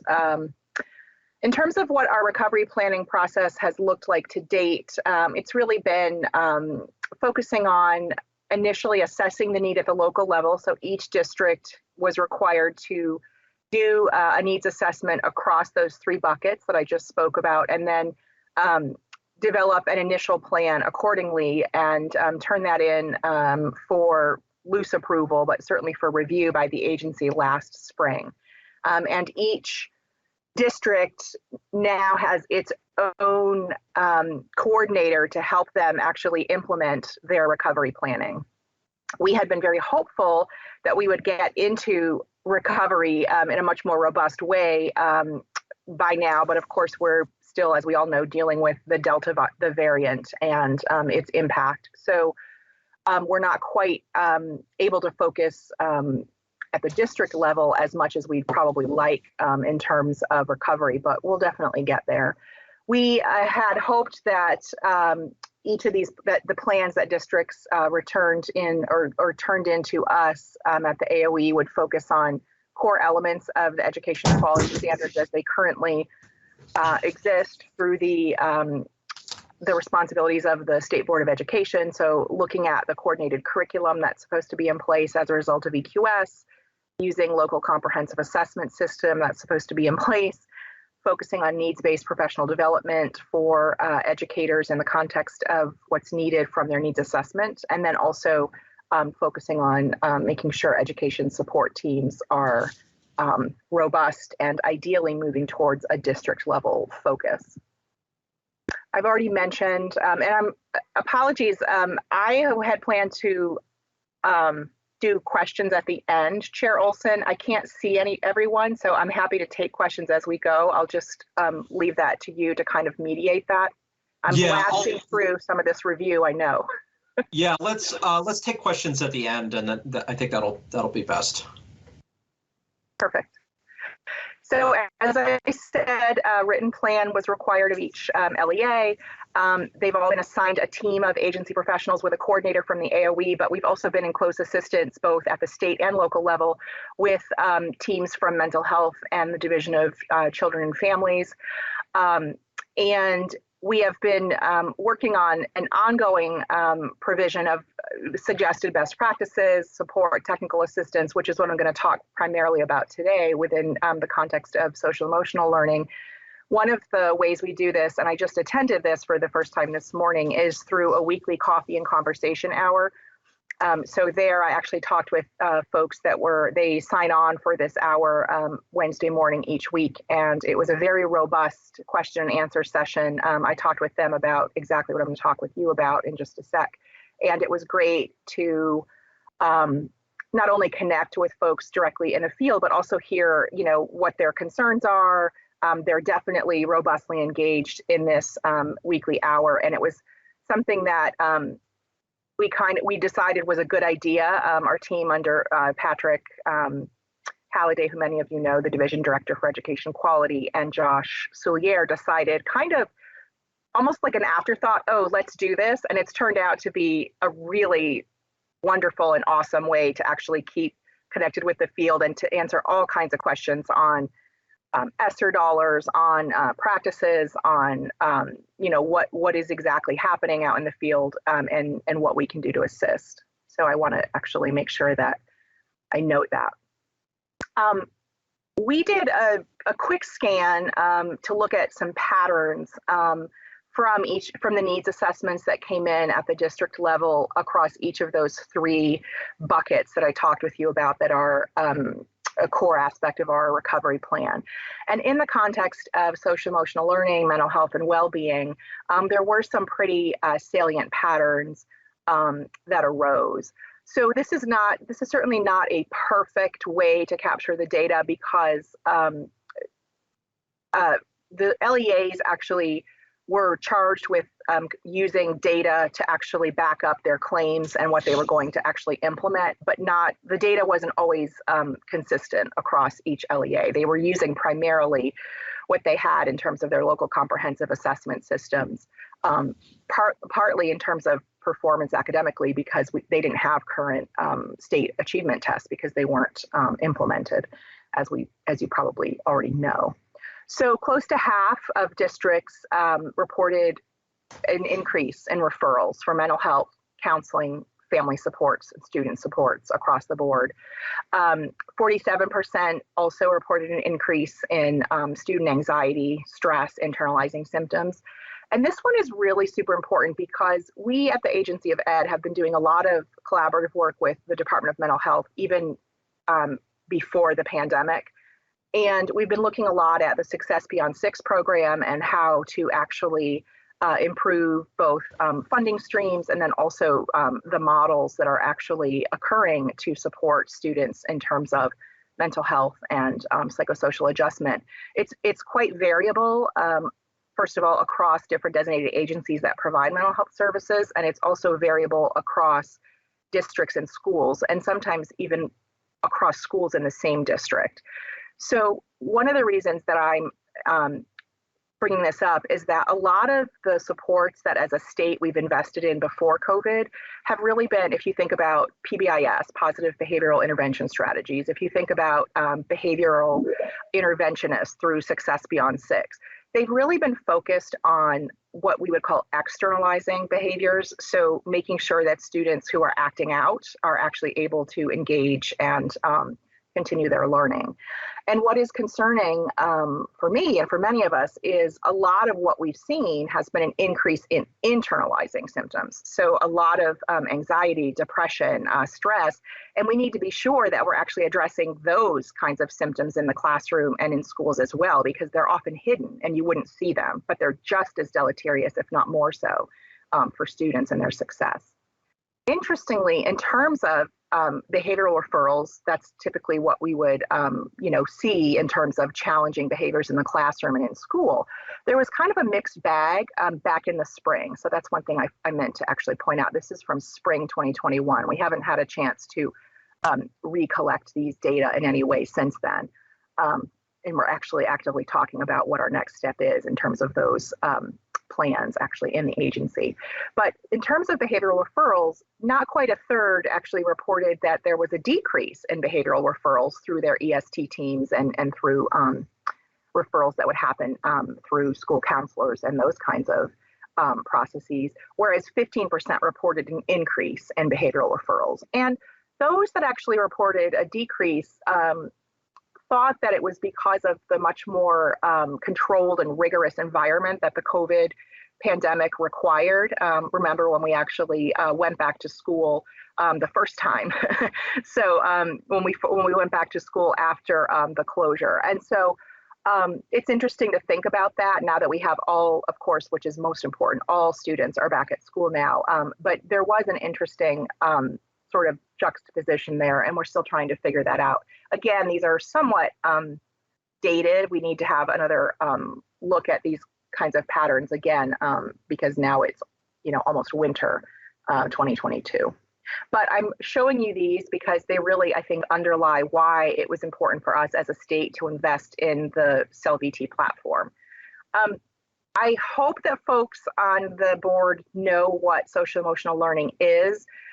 If not, I've provided this schematic here, and we actually at the AOE and our partners have used the CASTLE model for conceptualizing social emotional learning. It's comprised of 5 different domains: self-management, responsible decision-making, relationship skills, social awareness, and self-awareness. They're all interrelated, but they're all also conceptually distinct, and I could go more into that if folks have questions about that, but I thought I'd kind of breeze through that and then take some questions. I could talk in depth about any of these if folks want to talk more about that at the question and answer period, if that's okay. Okay, so then I thought I would also talk about more in depth about what we've actually been doing in terms of supports for recovery. So again, these are the 3 buckets. My color coding will hopefully make sense in a moment. So I've matched a selected discussion identification of what we've been doing around these 3 buckets to date. There are more too that we can talk about. So for mental health and well-being and for social emotional learning, we have just launched the CEL-VT platform. And this was actually mirrored from similar tools that had been launched in both Michigan and Maine. It's a virtual platform, so everything is online. It provides a robust pre-K through 12 curriculum that's really to assist our students to understand and learn SEL. It's actually it has different modules for educators, for teachers, and for students, for teachers to actually share the lesson materials that are appropriate to students directly with them. And then it also has a separate module for parents, which is really critical, we think, because it's important, A, for parents to understand these really critical aspects of social emotional learning, and B, it allows them to really take a look at the materials that are being covered in the classroom and really assist with continuing those lessons and that learning in the home. I didn't get a chance to say this because I think for those of us that are in the field, it's pretty widely known. But the reason that we're investing so much in social emotional learning, in addition, and why we identified it as one of the 3 buckets, is this is some real core learning about what it means to actually be a human in society, if you will. And so you actually need to have a very robust skill set to actually be able to pay attention and be able to actually access your academic learning in school. And so I just wanted to say that in case it's not clear why we're actually focusing on this. One of the things that we think is pretty unique about this curriculum is that it's really kind of meant to be sort of a grab and go. So not surprising perhaps to the board, but across the state, LEAs and schools are quite they're in variable dispositions with respect to how much work they've done in terms of social emotional learning before the pandemic and even now during the pandemic. So for some teachers, this might not be as advanced enough for them. This might, they might look at it and say, oh, I've already covered this in all my classes. I'm gonna, do what I've been doing. But for others that really haven't had a chance to actually incorporate social emotional learning principles into their actual teaching day, it really can be very useful. Educators wholesale, but specifically teachers can actually use the entire curriculum, or they can actually pick and choose aspects and lessons that they want to pull out. And it's really meant to be that flexible. So sometimes in education, you have to kind of sign on to a whole curriculum. It's either in or out, and that's not what this is. This really is materials to really allow flexibility. One of the pieces that's really exciting too, exciting might be a strong word, but we think is a really cool aspect, is that in each of the grades, it's actually unique materials in each grade. So sometimes curricula in this arena or in similar arenas might have like a pre-K to 3 curriculum, or a 4 to 6, grade 4 to grade 6 curriculum, or a high school curriculum. This one has actually unique materials for every single grade of school from pre-K to 12. And why that's actually really useful is that it means that students, especially as you get later in the pipeline, they're not going to be, like rolling their eyes and bored and saying, oh my God, we already did this lesson last year when I was in 10th grade, because that often happens. So it's kind of a subtle thing, but we think it's really important for actually assisting and helping students be engaged throughout. This is the website. I'm going to try and. Okay, I'm not, but I was going to try and link to it, but I have some slides that'll show you what it looks like. But if you go to that, it's an overview, and then it also gives you a link to register. One thing about registration is right now it's set up for educators and parents. We have had some inquiries from the general public. It's open, so it's open, it's open source. Anyone can have access to this, but just sign on as a parent, I would recommend, even though you're not, and that's okay. You can still have access, you can still get access to the materials. Heather, before we go any further, sure. Just a housekeeping matter. We do have a number of members public with us. We at this time the board is only having discussions amongst itself and with invited guests. So I would ask members, we had our public comment period as we do every meeting at the beginning of the meeting. I would just ask our guests from the public to make sure that A, they're muted, and B, I would ask that they refrain from posting any comment in the chat, because that's not appropriate at this point during the meeting. Sorry for the interruption. Thank you, Chair Olson. I can't see that, so I appreciate it. And then I'm almost done, and I'm trying to kind of get through, because I know there might be some questions, and I know that you probably are overdue for a break. But what I've done here is actually just pull out a snapshot of 3 different grades material. So this is 2nd grade. So you'll get to see sort of the developmental trajectory of these materials. These are all about some aspect of emotional regulation. So here, this is for 2nd graders. Croc is having a hard time waiting her turn. She keeps interrupting. And so it's cut off at the bottom, but you can see that would be where the student or the teacher would walk them through and say, okay, what should she have done? And it's just to show you the flavor of, it's cartoon, it's colorful, it's for younger kids. And then you'll see as we go forward, so this is for 7th grade, gets a little more a lot more sophisticated. It's actually pulling in, thinking about how the brain functions, the frontal lobe of the brain with emotions. But it's still kind of, not as sophisticated as what you might see in high school. It's talking about upstairs brain, downstairs brain, talking about fight, flight, freezing. So again, just to give you a flavor of just an example of units that it would look like. And then this is for 11th grade. So this is really a lot more text, as you can see, for students and parents to actually review. It's talking about all the different ways that teens experience stress and can be stressed out. And then it's going to go on to actually talk about like what they can do about that. Each of them, if you see that, each of them for accessibility also can be actually, it's recorded, so you can actually hit the speaker button to actually hear it. You don't have to be, if folks are visually impaired, they would still have access to this. So that is what I wanted to talk about in terms of our big work so far on social emotional learning. Just as a quick review, and it's possible you've heard about these from previous presentations. We did conclude a Summer Matters initiative to really help students re-engage in community in preparation for coming back to school in the fall. And as you might have heard, we are now going to actually develop a new set of grants to actually continue to support this work, both in the after-school space and next summer. And then in terms of academic success and achievement in strong partnership with the General Assembly, last session, some real core work.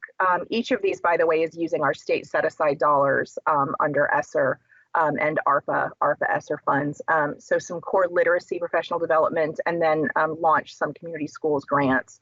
Each of these, is putatively expected to have a strong impact on students' academic success and achievement. There's the whole sort of gamut. Again, there are other things we're doing, but these are just selected state supports that I wanted to highlight.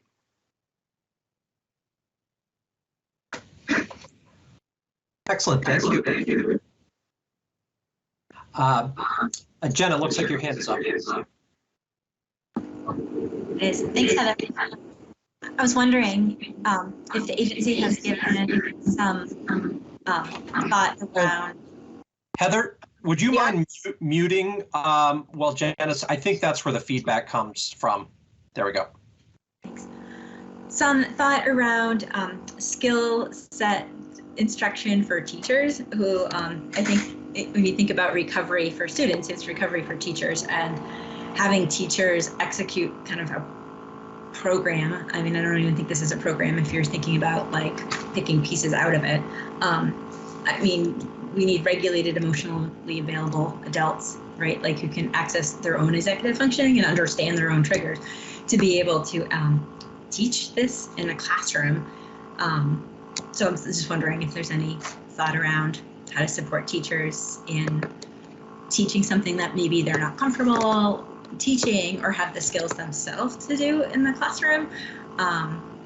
In social emotional learning, just as a side, I think it's also about skill acquisition, and it is somewhat developmental, but it's also sequential. So I wonder about so there's two questions here. One is about supporting teachers, and the second is around any evaluation of success if there's picking and choosing of kind of lessons. Thanks. Yeah, these are great questions. I'm actually hearing a hum, so I don't think it was from me, but that's okay. Well, the hum comes from Jenna, but I think we get an echo, Heather, when you're speaking and somebody else is speaking. So I think that's great. I just wanted to clarify. And just so you all know, I have, Secretary French knows this, but I hope that you cannot see a fluttering screen. I hope you have your own, because my laptop is on its death throes in terms of the the screen. So I apologize if you can see that, not meant to. So yes, Jenna, those are great questions. I think we were really focused on, we really do see this as professional development for educators because they do have access to these to review themselves. It's not as robust as, providing some sophisticated training, that's for sure. So I do think that's sort of, as a state, we need to kind of figure out who's on first with that. So for instance, we were seeing a lot of school counselors step up to the plate in local areas to actually help assist their colleagues. In some sense, though, part of the reason that burnout happens is that's not typically at all been the job of a school counselor. The school counselor's job is to work with students. And so if they're also, out of the goodness of their heart, working to actually develop programs to help assist colleagues with their own anxiety and those kinds of issues, like you can see exactly where burnout happens. And so we've been trying to kind of, certainly focus. I mean, our primary mandate is focusing on students. And so that's what our job is for the Agency of Education. But we know very well that we can't get to what we need with students if we don't also pay attention to making sure that the workforce is also taken care of. So I think that's next. And very much look forward to having any suggestions on that. I would say too, in some regions, it's the story of our lives in Vermont. In some districts, there has been a very robust, like full bore effort to actually work on social emotional learning from like soup to nuts. For instance, I believe in St. Albans, they've been doing some great work where that is part of it. But what we were tasked with doing was to try and meet in the middle. So try to actually get some materials out there that educators and parents could have access to, knowing that there's a lot of diversity in terms of where folks are coming into this particular arena or this area. What was your second question? I'm sorry, I have a tickle in my throat.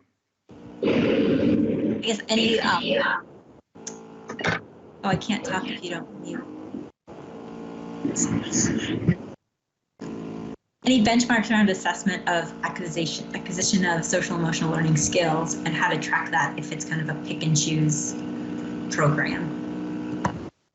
Yeah, so I think this is a really important topic and question. And, I would say as a state, so state level entities such as the state board, such as AOE, we haven't really had a strong push or lens on social emotional learning. We just haven't. We don't have standards for social emotional learning skills. We don't really have a strong assessment system in place for that. So I think that's, again, something we want to actually consider moving into in the future, because just because we're in the pandemic, it's not social emotional learning is going to be important even after, the pandemic. We're on to like what lies next after the pandemic. So it's a really great question. One of the things that is really cool about this, it doesn't directly answer the assessment of student outcomes that I think you were querying about, Jenna, but one of the cool things about this platform is that it allows us to actually look at the data in terms of what the lessons are that are actually being accessed and really get nitty gritty about that. So we can find out, this one was never used. So maybe we'll, next year when it's time to actually redo these are all vetted materials by professionals, by the way. Maybe that's one we axe. So we just launched this in earnest a couple weeks ago, and we have 516 instructors registered and 53 parents registered on the system. I pulled this just this morning, and 232 unique lessons that have been accessed. So we think that's really great. It does seem that word is getting out. We want those numbers to increase, definitely. But I'm pleased. I was a little anxious that I would look at it and there would be, 2 people registered or something awful like that. And so I was really pleased. Cool. So Tammy and then Jennifer, and then we'll move on to our next agenda topic. Thank you, Heather. You actually answered my question, I think in part, which was I was curious about the take-up rate. And it sounds like, but do we have a sense, are there any systematic patterns in that take-up rate? So I know you have a count, could those all be in one school district versus a combination of school districts? Are school districts that are picking this up those that have more well-established educational support systems in place? I'm just curious of what does this take-up rate work like? Because it could be that school districts that are already sort of far ahead in this area are the ones that are bridging to this, whereas those who are not could also not be bridging to this, and we end up with pretty big gaps. It's a great question, and the good news is we have exactly those data to be able to look at. I just haven't had a chance to yet. But my, sophisticated ocular analysis this morning indicated that there was a very long list in, the hundreds at the district level. So it looked, again, I'm obviously tongue-in-cheek to folks, like an ocular analysis. It did look at first blush that it really wasn't really focused around a small set of districts. It looked like there was some. So I think that those are also great questions, and we have the data to actually answer that. And we have the data to answer, is it, we always kind of, I think it's perhaps easier to incorporate some of this stuff in the lower grades when you actually have that more holistic classroom and you're kind of doing everything in K through 3. You're kind of doing everything with your students. You're doing all the different subjects plus SEL. So I'm really curious about what this looks like for high school, for instance, when, who is accessing this for high school. And there have been, the high school teachers are accessing this as well. So it's a great question, and also middle school. And it's a great question, and I look forward, if folks are interested, I can certainly take a look at those data, run them, and prepare them for a report on that. Thanks, Heather. And just a follow-up comment, I just want to say I was encouraged to hear that you and others at the agency are thinking about how to incorporate SEL into standards going forward. That's great to hear, and certainly we'll be interested to hear sort of how that process unfolds. Excellent. Jennifer. Thank you. Heather, I just wanted to say that I found this presentation really, really helpful. And it's interesting to me how much this ties back into our earlier agenda items on student behavior, or spectator behavior, I should say, and workforce challenges, and how this is all tied together. And it just further highlights for me how our schools are really so much more than a place where we're teaching our kids, reading, writing, math, whatever, that we're really creating these hubs. And, if we can help our children regulate their, identify and then regulate the emotional response that they might be having, it's really going to spill out into all of these other areas. And it's such foundational work. So thank you very much. Excellent. You're very welcome. Thank you. Thank you, Heather. This is a wonderful presentation. So, okay. With that, board, I think we're ready to move on to our next agenda item, which is item N, legislative recommendations. I did send out an email to board members last night, but for the benefit of the public, what I'm seeking to accomplish with this agenda item, let me just back up. We have some issues over the past few years. We've identified a number of issues with Chapter 11 in Title 16. This is a section of our state statutes that deals with the formation and configuration and reconfiguration of union school districts. So over the past year, 2 years, we've seen some examples that have pointed to gaps in the law. And many of these are technical issues. We've, with the very capable assistance of Donna Russo-Savage and folks from the Secretary of State's office, we have been able to fashion some creative solutions, but have at the same time identified a need to address some deficiencies in the law. Vice Chair Jennifer Samuelson spoke before the House Education Committee last month, a few weeks ago, and spoke to one, and there are many, but spoke to one particular challenge we've experienced, and that has to do with withdrawal of school districts, the withdrawal process. And the House Education Committee asked us to come back to them with some suggestions on that particular issue, but there is this larger issue of Chapter 11, and the Agency of Education has already put quite a bit of time into thinking about this. Donna, in particular, has spent a considerable amount of time identifying and cataloging the various issues that need to be resolved. Long story short, we anticipate that there will be some legislative action to address some, perhaps not all, of the issues that we've uncovered as part of Chapter 11.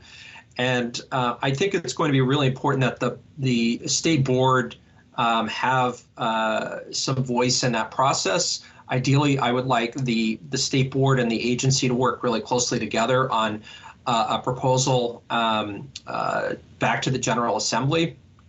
Little difficult for us to do as a board that only meets monthly. So my thinking is that I'd like to designate an individual from the board who understands these issues at play and can faithfully sort of represent the perspective of the board. And work sort of hand in glove with the agency and be responsive to what I anticipate, as the legislative process often works this way, somewhat sort of last minute requests that occur between our board meetings. So I've spoken with Kim Gleason and asked if she'd be available to do this, and she is, and very willing. So if the board is in agreement with that as a proposal, I would like a motion to just formally designate Kim as the State Board of Education's authorized representative on legislative matters pertaining to proposed changes to Chapter 11 in Title 16. So moved. Second. It's been moved by Mr. Lovett and seconded by Mr. Brown and thirded by Dr. Kolbe. Is there any discussion? Just thank you, Kim, for stepping up. Yes. Thanks, Kim. You're welcome, folks. Thank you, Kim. Thanks. I'm happy to do it, and I told Oliver we'll definitely keep folks in the loop. I've spoken with Donna as well, and we in Essex and Westford have been through the process, and then as former chair in Essex Town School District and Essex Westford School District, had the occasion to try and use the law book to answer questions, which is not really reflective of the way we're configured these days in education. And so I think the broader updating is going to be really important. And then some of the more particular issues, whether or not they happen in short order or longer order, are worthy of important conversation. So I look forward to working closely with Donna on all of that. Excellent. Yes. Can I ask him a quick question? Go for it. With the recent merger, is there any impact on the school district, the recent merger between Essex Town and Essex Junction, I think? You may be talking, I'm not sure if you're talking about the municipal vote regarding separation, and that has no impact on the school. Okay, thank you. The unification vote happened, I want to say maybe back in 2017, and we've been operating as a unified district since then. But the municipal vote was separate, and that did not progress as smoothly, even though we've had many challenges. We've also had many opportunities to see benefit from our unification, and that is a separate matter for the municipal governments. Thanks for the clarification. No problem. So it's hard to say how this will play out. My understanding is that there's broad support for addressing many of the technical issues that are a little weak right now in Chapter 11. It's hard to say whether there's going to be appetite in this year with all the other priorities that deal with some of the more challenging aspects of Chapter 11, and that specifically has to do with the withdrawal process. That's there are a number of districts that are either in the process of going through that withdrawal or considering it, and that is a more delicate matter, and I think we'll have to work through that quite carefully. But clearly, we've identified some challenges with the current process as it exists, and we have expressed that to the legislature and have previously offered some thoughts on how we might go about that. So before we move to a vote, Dan, from an agency perspective, any quick comments or thoughts on this? No, not really. I think it'll be very useful structure for us to work through. As you mentioned, much of what we're working on in Chapter 11 we would characterize as technical corrections, which Donna essentially has been working on and accumulating throughout the experience of Act 46. There are some policy-oriented questions that it would be useful. I mean, that's the place really where the board, I think, will need to weigh in at some point. But those are around the divorce. I'll call it divorce issues. But I think it's a good structure to work on this very complex topic. Okay, great. Alrighty, with that, I'm going to call this for a vote. So all those in favor of appointing Kim Gleason as the board's representative regarding discussions on Chapter 11 of Title 16, please signify by saying yes and raising your hand. Yes. Yes. Okay. And those opposed, please raise your hand and say no. Are there any abstentions? Alrighty, it appears to have passed unanimously. The motion does carry unanimously. And then again, thank you, Kim, for your willingness to step up and help untangle this. You're welcome. Right, so that brings us to agenda item O, which is to talk about our future agenda topics. And I know we came across, just going through my notes, a few items or a few suggestions for future agenda topics, but I'll call on members of the board to highlight anything in particular that you want us to focus on for our next meeting. Tammy. Hi, I put this in the chat, but I'll just sort of verbalize it as well, which is, it would be great to continue the discussion that we had today, including inviting representatives from Winooski, but also other school districts around the state, to really dive into this workforce issue and understand sort of the contours of that better. And I know Secretary French is working on this as well at the agency.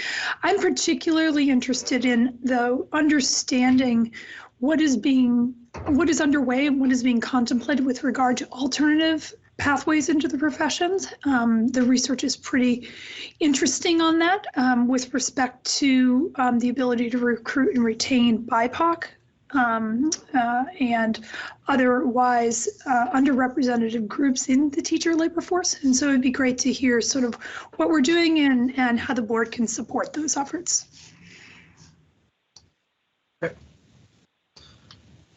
Excellent. Other topics. Oliver, I wonder if the place to start with Tammy's thoughts would it be with the standards board, is to find out what they're doing and what they're hearing and what their process is, because it's all going to come back to process, and we'll need to create a process that they initiate and that they follow through on. Yep, thanks. That's a great point. So I think what I'm going to do is reach out to the standards board and think about how first, at least some preliminary discussion about how we move forward. That might be a separate meeting. That might be after our next meeting. So I think it's still worth Tammy having the discussion that you highlighted, but we should try to align our efforts and to some extent merge some of the discussion with the standards board. Yeah, and also, include, to the extent we can, a broad group of districts and representative. For example, there are other kinds of grow your own programs, and, be interested to get a sense of sort of what the landscape looks like that and what the challenges and opportunities that are being encountered in the field with respect to that, so that we have that context when we are listening and sort of engaging with the standards board. That would be useful. Great. Other topics of interest? I don't know where we continue, but at the beginning of the conversation with Mohammed, it was interesting, and I wrote down something he said, and it goes back to our roles and responsibilities, but his statement was that the State Board of Education is one of the only forums for the public to speak. And I think we need to think about that as we talk about our roles and responsibilities, is what does that mean for us? So maybe that just goes back to the committee work. But I also wonder if, as I said earlier in the meeting, should we put DEI or the appropriate note on each agenda? And I don't know what we're going to talk about at that point in time, and I don't have any suggestions, but I'm sure everybody's smarter than me, and you'll come up with a topic that you want to talk about. But if we don't put it on the agenda, we won't talk about it again. Okay, this is Patrick. As we spoke about having Winooski this morning, we had also talked about Burlington, and if there's an opportune time to bring them in to do a similar presentation. Yep. And I think they already have something sort of queued up or ready to go. So Patrick, yes, they do. If you wouldn't mind reaching out to them, we'll put them on the agenda for sure. Okay, thank you. Kim.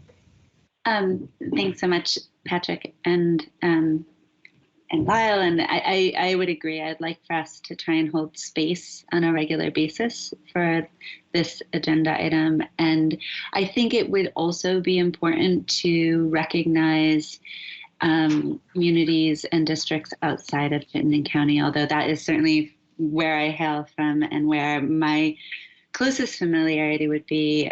These are not unique matters to our more populous portion of the state. And I think there have been approaches and challenges that would benefit, I think, from sharing perspective in our conversations. So just a thought to keep in mind, and maybe think, I'm suspecting between VSA, VSBA, and VPA, they may have some good candidates that could bring us a broad perspective from outside of Chittenden County as well. Yep.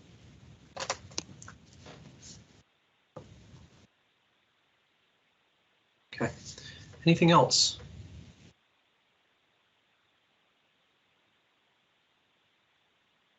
Okay, I think that gives us, sorry, go ahead, Kim. I did have one more, Oliver. And I think you and I had talked about this a bit. It might be beneficial to find some time to have opportunity to highlight some of the opportunities that have come through unification. Yes. I think specifically of MMU, USD, I guess now they used to be an SU in between there, but they were early to the game under Act 153. And I'm sure that, again, there are others, but they were able to turn from having challenges passing budgets in some smaller communities to having immersion programs in one of their buildings and having to, close a building in favor of one that was a mile or two away, but then offering that space to preschool, a partnership in the community. So I think they are not the only unified districts or communities to have really benefited from that work. And I think taking time and space to shine the light on those, allow people who maybe have struggled differently in other communities to see what those opportunities could look like. Yep, I think that's a great suggestion. So yeah, we'll pursue that. Lyle. I don't recommend it for next time, but I'm going to keep beating the drum for CTE, and we might want to invite a tech center who is doing career pathways, I think, in a really exemplary way to come and present what they're doing. And if I might be so bold as to suggest that you invite Stafford Technical Center from Rutland to come and talk about their career pathways. I know Dan French was there recently, and he got a tour, and it's pretty interesting stuff. So you're thinking January? Okay. I think we've just filled up and then some the agenda for December. So, okay, no, this is great. So I think, so let's talk. We have a couple of minutes here. If we could, let's just talk about the thoughts on the retreat. So Tammy, the retreat is going to be sort of contingent on your committee's work being ready to go. Remind me when you're thinking you'd be ready for a retreat if we decide we want to do a retreat. It might be useful for the retreat to come after sort of this initial conversation that we're having in the stakeholder input, so that we have sort of that body of conversation completed. So, that would put us into after the December 15th date, but still giving lots of time for the full board to interact and reflect on as a part of the process of generating that sort of final set of recommendations that would go back to the General Assembly in January. I know that puts us into the holidays, but. Okay. So maybe early January or something like that, we might want to consider. I'm just thinking, because if we had some sort of a retreat with a full board to focus on this work, and which I see as kind of central, we could then have a little bit of time between that and a regular meeting to come up with a final thing for the approval of the board at its regular January meeting. Okay. Excellent. And then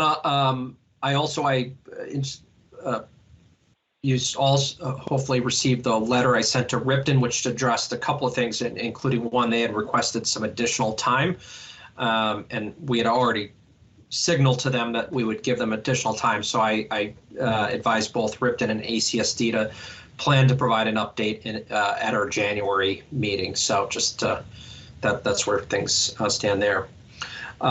So Dan, if you have a few minutes, if you want to provide a quick update for us.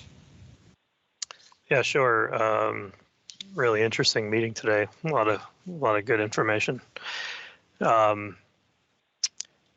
Yeah, I think in terms of the pandemic, just the pandemic response, obviously the 5 through 11 vaccination is a big part of what we're up to right now.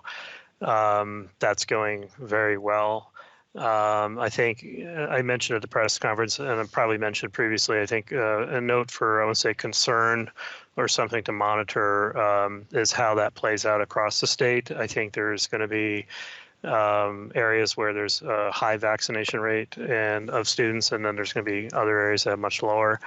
And that's going to play out on an operational level across the state, and significantly different experiences for school districts and for families.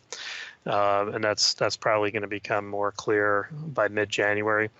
So that's something we're thinking about from an agency perspective, is how to basically support those areas that might have much lower student vaccination rates. We are submitting revisions to the ARP ESSER state plan, hopefully today. That was a requirement in order to obtain the remaining third of the funding associated with that program. Though the funding, 90% of the funding is at the local level, 10% at the state level. So what I'm speaking to is largely the remaining third of the state level funding. Locals, we've confirmed, do have access to their funding. I think, those are the major points relative to COVID. We certainly, inside the administration, are gearing up for the legislative session. Along those lines, I think you're aware the governor's going to be likely calling the legislature back into session next week to take up the issue of municipal mask mandates. But we're in the process of sort of bringing together our budget work for state government along with our policy work. So those two things start to come together in December. So we'll interested in engaging and, to Jeff Francis' earlier prompt about, what policy is doable in this context of, the system being so stressed. And there's so many other initiatives in flight. Act 173, for example, is getting a lot of our attention sort of as we've moved through the rulemaking process now on sort of the technical guidance level. It's like how to help districts actually implement that, and doing an assessment as to what extent people are ready to do that in the context of COVID, in the context of having additional federal dollars on the table, in the context of having a sort of unprecedented demand for services like SEL and mental health and so forth. So a lot of moving parts. Budget's one of those things that tends to sort of draw a light on a lot of the moving parts, because you have to devise a financial structure to support the activities. So a lot going on in the system right now. If there's questions or comments, I'd be happy to engage in a conversation around issues. I think right now, Dan, there's only one school district in the state that does not have a mask mandate. I think that's Canaan. That's correct. If I'm just this is hypothetical, but if the legislature passes a law that grants municipal entities the authority to enact a mask mandate for indoor facilities, would that supersede the local school district's authority? Yeah, so I'm, just take my comments in a little bit of caution. This is happening in real time as we're speaking, this conversation with the governor and the legislative leaders. What the governor has signaled is that the municipal authorization, if you will, does not include school districts. So school districts would still be governed by school boards and the recommendations that have been developed from the health department and the Agency of Education. So this would just be for municipalities outside of their control, and they don't have direct control over school districts per se.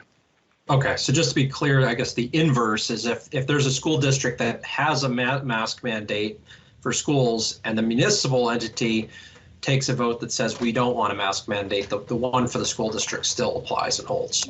That's correct. Okay. Again, due to the specific requirements and priorities around education, and the fact that students are together all day, that warrants a separate approach. Yep.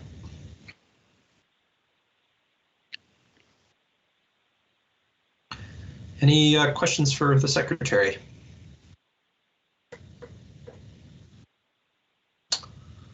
Excellent. Well, with that, I would entertain a motion to adjourn unless there's anything else. I will move. It's been moved by Jennifer. Is there a second? I'll second, Kim. Seconded by Kim. All those in favor of adjourning, please signify by saying yes and raising your hand. Yes. Yes. Okay. And those opposed? No? We're adjourned. Thank you. Great meeting. Yeah, thanks. Thank you. Bye.